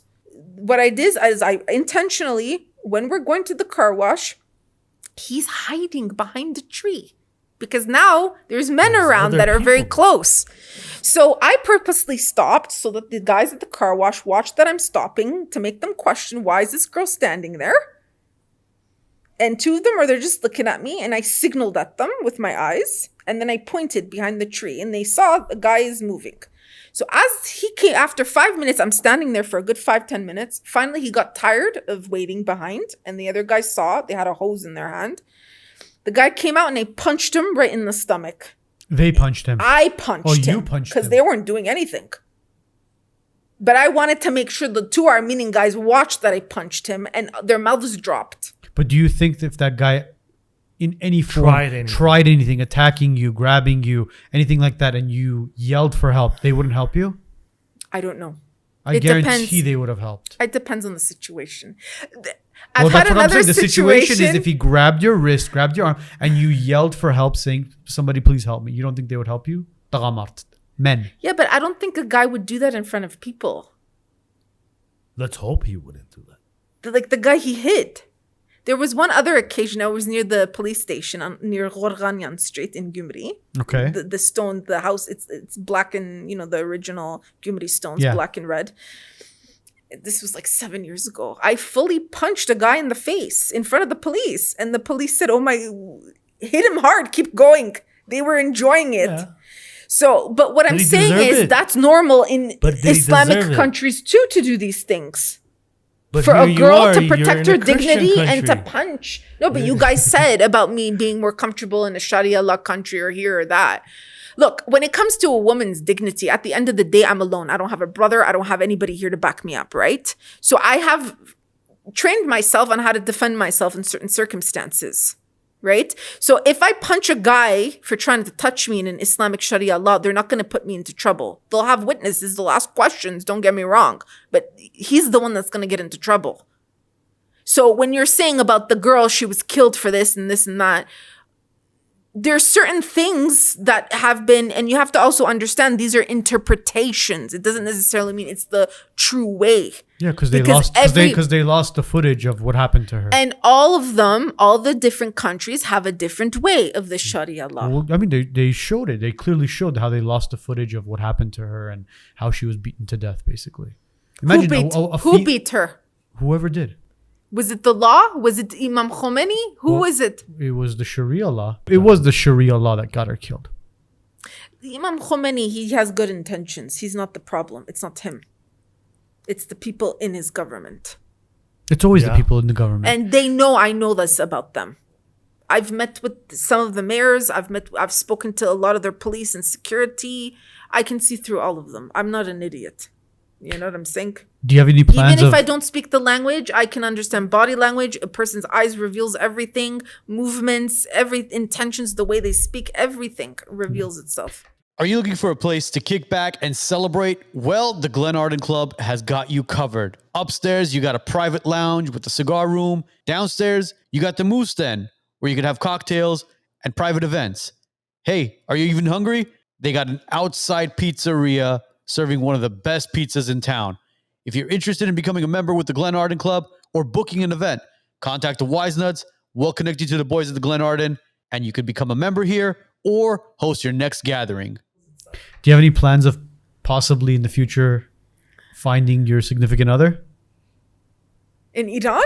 No, anywhere. Doesn't Where did matter. we go from depression to this? Why not? Everything is fate, okay? I can't control it. No, I was going to do you ask ever about plan the on getting married? relationship. Every time I'm about to proceed in something like this, something happens to get me out. Because from what I've seen, it feels like I have a mission in life and God wants me to be a voice of some sorts. And then perhaps if he sees it fit, then it's time to get married and have a family. So would but I'm getting older, I'm not getting younger. Would you be okay with being maybe a second or third wife? No. I've Why tried, not? actually. Oh, really? Yes, there were proposals in Saudi Arabia and Jordan. So why didn't you accept it? Well, because realistically, when I've seen the way everything is, if I'm not a priority, if I'm not prioritized at this point in my life, I don't think I can be in anything. Not even a community of volunteers or even a paid group of a job. But how could you not be priority if in Sharia law? It's not going to be priority. Not my case. How? You're Muslim. No. Why? In my case, it's You're not supposed to be. They're treating you equally. It's not going to be equal. Not for me. Why? You're a Muslim. Yes, Talar. but this is why it says if you can't do it, marry one or don't marry that girl. But what if he is going to treat you equally? It's not going to happen. Why is it not equal? I'll tell you exactly why. All these women, they're going to have mothers and fathers. Okay. And sisters and brothers. I don't have this in my life. Already, it's not equal. Meaning, if you have 1 or 2 wives or 4 wives, each day, there's a different you spend with the wife. And the kids are going to spend with the parents or his parents. So, do you understand what I'm saying? It's I understand what you're saying. Because my parents are not involved.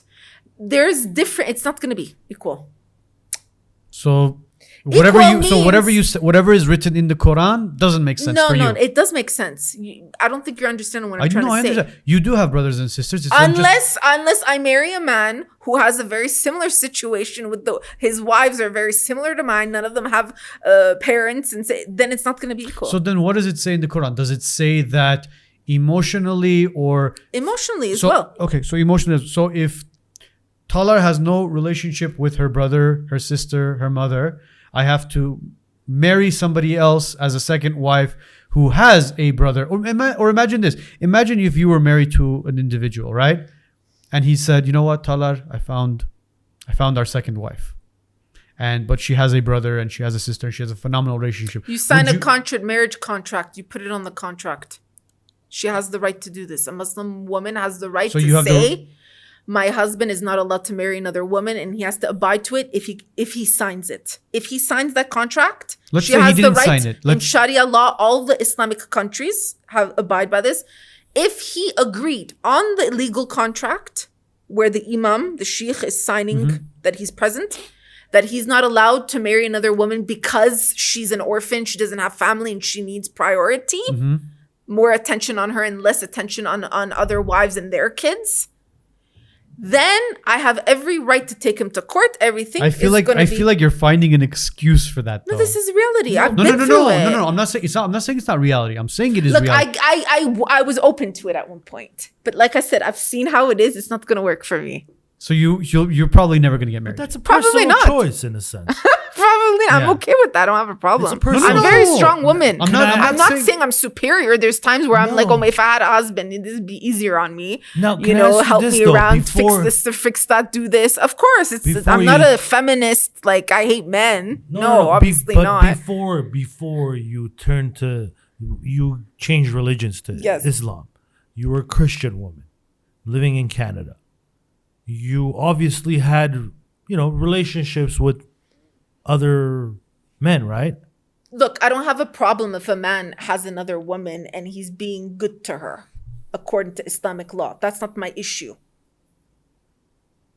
This is just a personal thing of myself where I'm, like I said, going back to go home or go hard or go home feeling that I have. My father was very loyal to my mom because he had a devout way of a lifestyle. And usually that gets passed on to the daughters. We have to be honest. So even if I tried, it's not going to work. Would you ever marry a Christian? No, I'm not allowed. Why not? It's not. It's against the religion. I'm not allowed. Have you ever been inside of a church? If I go and get a Muslim been marriage, inside a they're going to church. say, no, you're not allowed to marry a Muslim Christian. She was a Christian. How could she not be No, inside of a church, bro? No, because it's And I don't believe in turning the guy Muslim to marry me. In Egypt, they didn't allow Christians to go into the specific. I've never heard this. We were on a thing. We're 10 days in Egypt. The tour bus takes you around to different. They had a holy site. They wouldn't allow. Yeah, one of our guests we had in the past, they said that In Jordan, they allow. In UAE, they allow. In Syria, they allow. In There were Iran, specific they allow. ones In they Iraq, allowed us they in there, allow. but there was this one holy site they wouldn't allow. Only anyone. Saudi Arabia, the Kaaba, they don't they don't want. allow. Only Muslims for the Black Stone. Ah, Interesting. Muslims. Because I forgot which guest it was that we had on. He said that he had a bunch of Christian friends, and his friends would hang out, they would play, they would go out and have lunch, go to school, but his parents would tell him, you are not allowed to go to church. You cannot walk into an Armenian church. A Muslim said that? Yes.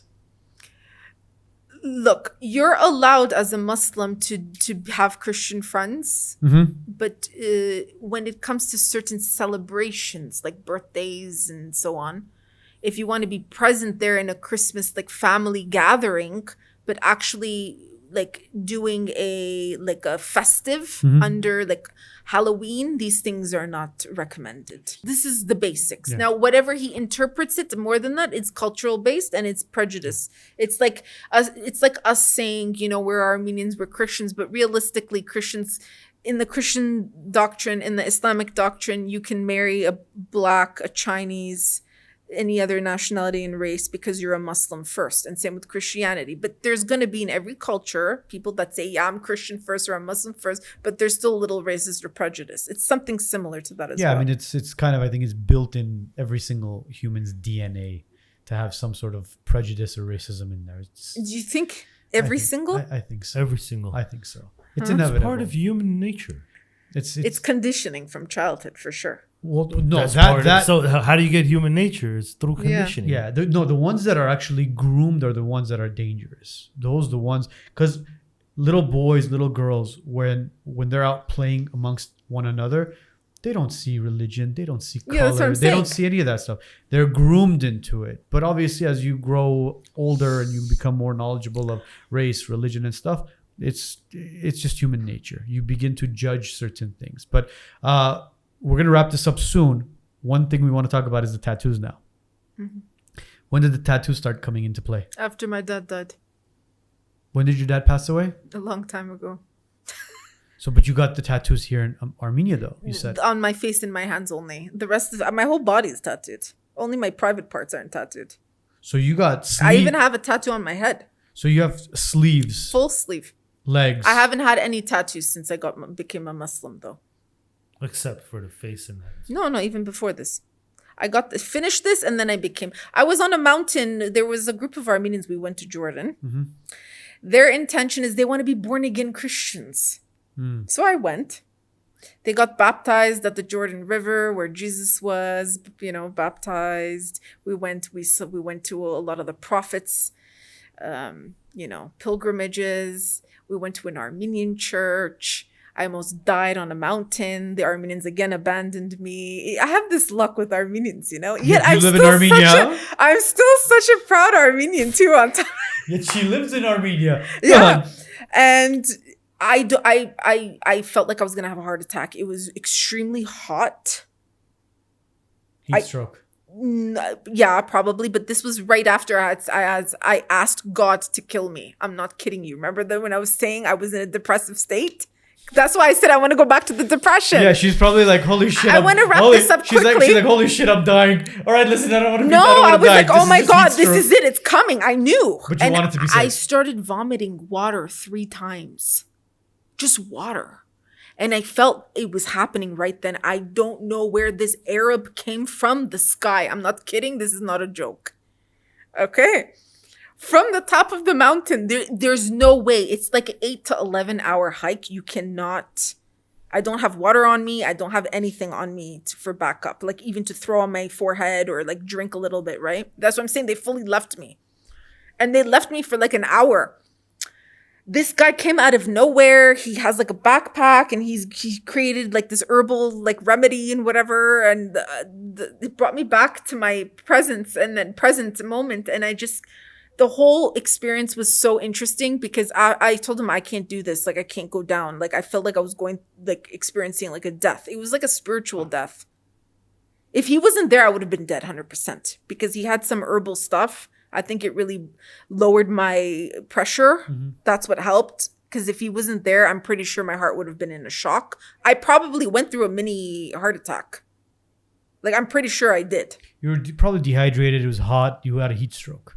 That's probably anyhow. So, and it was like an eclipse season, like thing too. So it was very hot. And it was that night. There was a crescent moon. I think we were camping outside. It was like about 4:00 in the morning. I just woke up with them praying and I can hear them. And I felt like my heart was like being purified. Like it was being cut open. Like my heart was like wounded, right? Because I was depressed and I felt abandoned by everybody. It kept repeating itself, the abandonment issue. And I tried all these spiritual modalities. I tried everything. It wasn't working. And I was brought down to my knees. It's happening naturally on its own. And they're all like looking at me. And I think it was that night, subconsciously, I accepted Islam because Islam means to submit. And the crescent moon is very symbolic in Islam. It was beautiful. Like if I could show you guys, the top of the masjids. Yeah. There's exactly like that. Similar to the Turkish flag, yes. Yeah, but the Turkish flag is not this way. It's that way. Doesn't matter.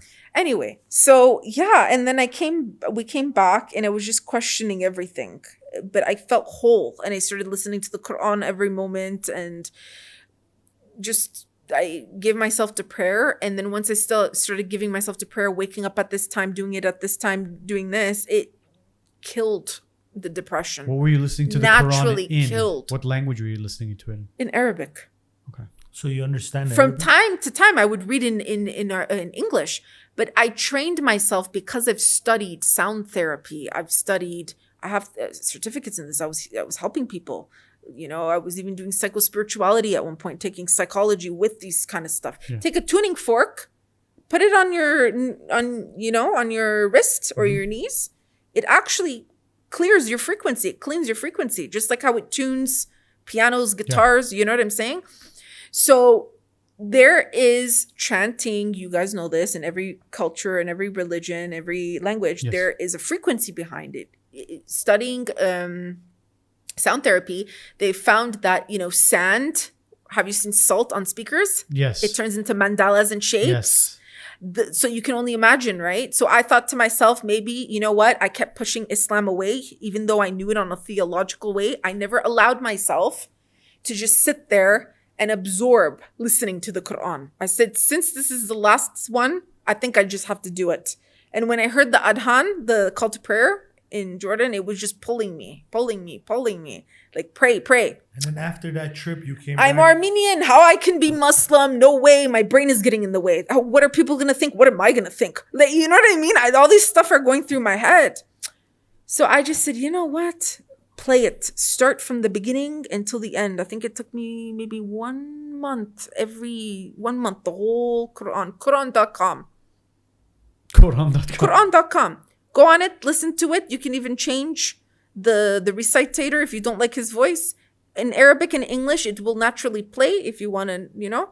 So I started playing it, and I'm not kidding you. Sometimes I was hyperventilating because I felt like a purification. Some people I've told this to, they're like, whoa, I've never heard of that before. But that's how sensitive I am to things. Mm-hmm. And just getting up, praying every day at certain times, it literally, I stopped feeling like, oh my God, everybody has a family. I don't have a family. I was making myself sick with that. Everybody has a family. I don't have a family. I don't have a family. What am I going to do? Holidays, I'm alone. Christmas, I'm alone. I don't have any. Everybody's calling me. Oh, can you help me? They're complaining about their family members. I'm like, shit, I don't have a family when they're calling me about family. So I made myself sick. Everyone's abandoning me. I don't have anyone. They have each other. I made myself sick. So I felt like that connection to God, the chanting, the recitation, the Quran, the prayers, that's all I needed.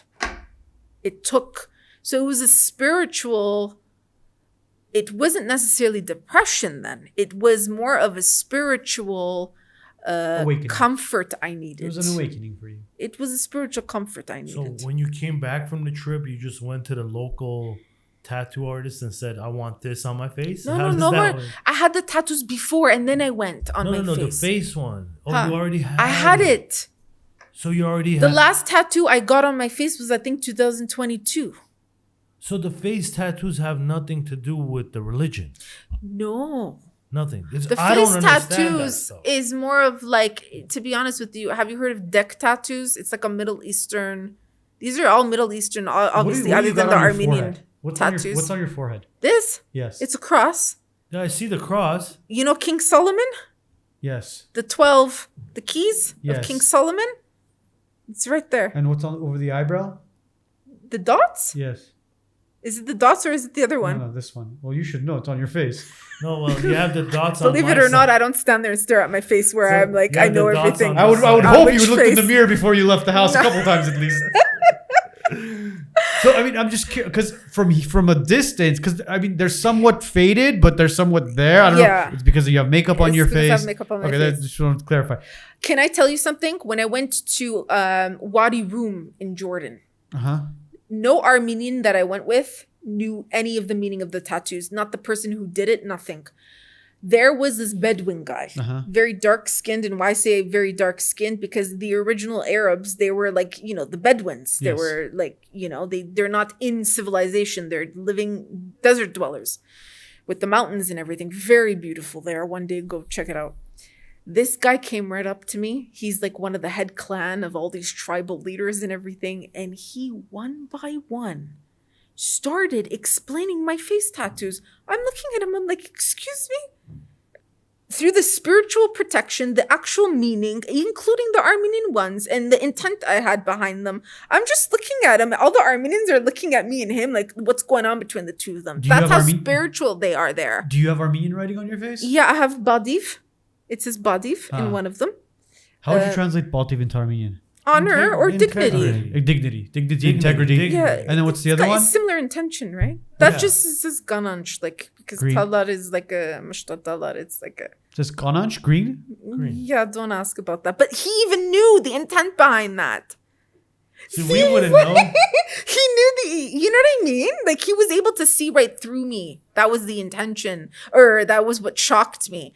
So, but he was said to me, his grandmother, and it's Middle Eastern culture, where the Bedouins particularly, they have this thing where if a woman has face tattoos, it means it's an honor. She's been rewarded for accomplishments in life. Shit, I mean, if you get a face tattoo, that takes a lot of balls to get a face tattoo. It's not like American society where it's like, let's get an ice cream cone on my face just because it's cute. And for us, the first time we saw face tattoo growing up, Mike Tyson. Mike Tyson. For us, that's like, when you think of face tattoo. What about that Muhammad guy? What Muhammad guy? Wasn't there a guy named Muhammad? He had like a face tattoo. That was Mike Tyson. Is it him? Mike Tyson. He's a Oh, I boxer. thought there was He's a Muhammad boxer. as well. Wait, you're No, confusing what? it. She's confusing it with Muhammad Ali. Oh, Muhammad Ali. No, Just because they're both boxers. Muhammad Ali doesn't have a tattoo. No, I think Muhammad he- Ali I had think no Mike tattoos. Tyson is Muslim, no? He's. I think he he's- became after, right? But I think he's Like left me. it. Wait, you can't leave How do you Muslim. know?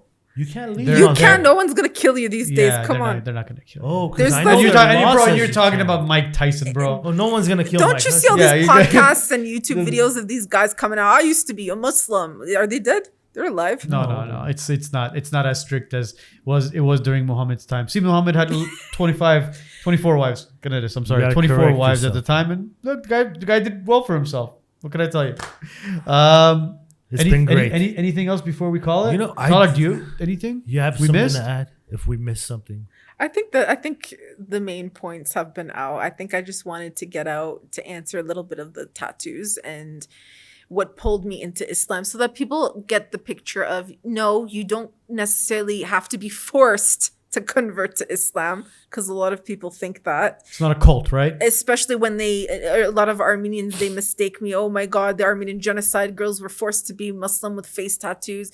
Please just get educated that DEK tattoos, DEK or DEQ, was actually a Middle Eastern and North African cultural practice, and it was very spiritual.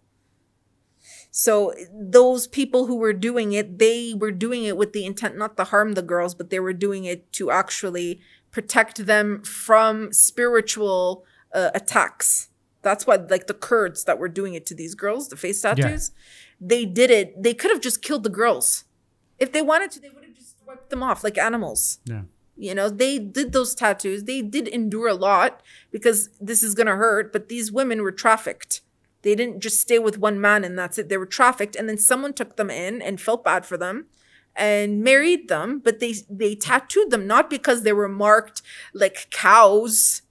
Oh, this is an Armenian garbage. No, it was for spiritual protection. So I think I just wanted to get that message out there that it's not necessarily to harm people. I think we have perspectives, you know, like I said, the taboo. If I walk at Minpambak and someone sees me, one person's going to say something, it's going to turn to something else. This is what happened too with there's a lot of Turks that saved Armenians. There's a lot of Kurds that saved Armenians too, right? So we can't just say one person, because a lot of people online, they did start bashing me at first, saying like, oh, this girl's been raped by Muslims. That's why she's forced as a Muslim now. I've never been raped by a Muslim. I've never been forced to be a Muslim. If someone forced me to be a Muslim, I would not be a Muslim right now. I'm free here. It's all by choice. I'm free here. I can take this off whenever I want, but I keep it on because it's my devotion to God. He's keeping me alive. He's the one who saved me. No human being did. That's my honest truth. And he's keeping me here and keeping me Armenian. So at the same time, the Christian God is the same God as of Islam. If you want to view Jesus as God, the prophet, this is separate. We still have one ultimate God. So he's keeping me Armenian. That's the main point. Well, I know you read the Quran daily. Yes. But I'm hoping maybe we leave today's show on a little bit of a different note. Maybe you could pick up the New Testament and dabble with it, just like I do. Just like I do we've been read. dabbling with it. I read the Testament. The New Testament. I never said I'm against Christianity. Absolutely not. Maybe allow that to sink in a little bit deeper. It's just when you're absorbed by the Quran, you feel like it's all one anyways, if you truly understand it spiritually. It's all one message. Because there's a lot of things where, and I'm glad we had this conversation with you, where I feel like you may or may not be on the fence with certain things as well, and maybe it's a calling for you.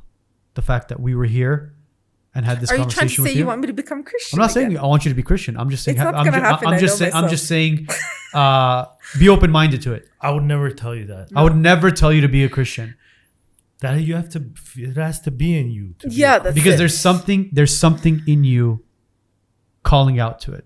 And I don't know what it is. I was baptized at 40 days. I get it. I'm as not a listen. Christian. Yeah. This is You know, me. my this godfather's is, name was Sarkis. He was very so. No, this is. I'm saying this because there's when you talk, it sounds very cliche. when you sit with somebody and you have a conversation, there's always this energy that bounces back and forth. Because we have the same God. No, So, I however, understand that. The I understand prophets, that. look, I believe in Jesus. I believe in his teachings. Do you believe that been Jesus changed. is... But that's why Christians would never accept me, because I do believe that Jesus is not God. If you don't believe Jesus is not God, you're not a Christian, according to a lot of you know Christians. where you end up, right? I don't believe that. You just see. Because our judgment is slightly different Well, for Islam. during Judgment Day, I guess we'll meet and we'll see who ends up where. We'll go from there. Maybe you may be a little higher, one level above. This You was can- a very interesting conversation. I gotta admit, like I was Thank a little you. hesitant. It was nice to be because here. You were hesitant. I was concerned she may not show up. I was Yeah, like, I know, I I could hope she tell. doesn't think we're like the boogeyman. I knew you were thinking that about me. I could I- just tell. I felt it. Well, you were comfortable From your voice. Even in Los Angeles, we always had guests that were a little uncomfortable before they would show up. Yeah. And then once they would come and sit down with us, dude, you guys are decent human beings. No, honestly, we don't God, attack I can tell anybody. you guys have good hearts, good intentions. It's That's all- the most important look, thing. it's all and open it goes dialogue. back to Islam. Not Islam, God- it's humanity. It's humanity. Yeah, but that's what I'm saying. We have one God. Look, God judges the heart and the intentions, not the face, not the wealth. This is my slogan. It's great. So if you're a Christian and you have this in your heart and you're not going to judge your neighbor, yourself, in a sense of the way you're going to be harsh on yourself, but you ask God if you need to change to be a better person, that's okay. That's Love wonderful. thy neighbor like you love That's thyself. it. Another reason why I got my face tattoos is to actually, like, people that are judgmental, who are so like narcissistic, you have to be beautiful all the time, and oh my God, ew, disgusting, that go away. It will reveal how a person feels. No. The tattoo things. It's if you look, can if be somebody deep- wants to have tattoos, look, it's a preference thing. If you want to I have personally tattoos, have zero tattoos. I choose to have zero tattoos. No, but there are people that they just still judge. You know, No, like, I don't care what you have on. Like I for know me, you don't, but like, there are for my people body. where they will try to be your friend just because of appearances, and this is a good way to reject people that are like that. They'll go away on their own. you're saying tattoos. There's people that are born with certain birthmarks, birth defects, where they'll be judged equivalently to your tattoos. That's true. Somebody's born with a giant birthmark on their cheek, and they go, "Oh God, can we get rid of that?" No, well, that's not my type.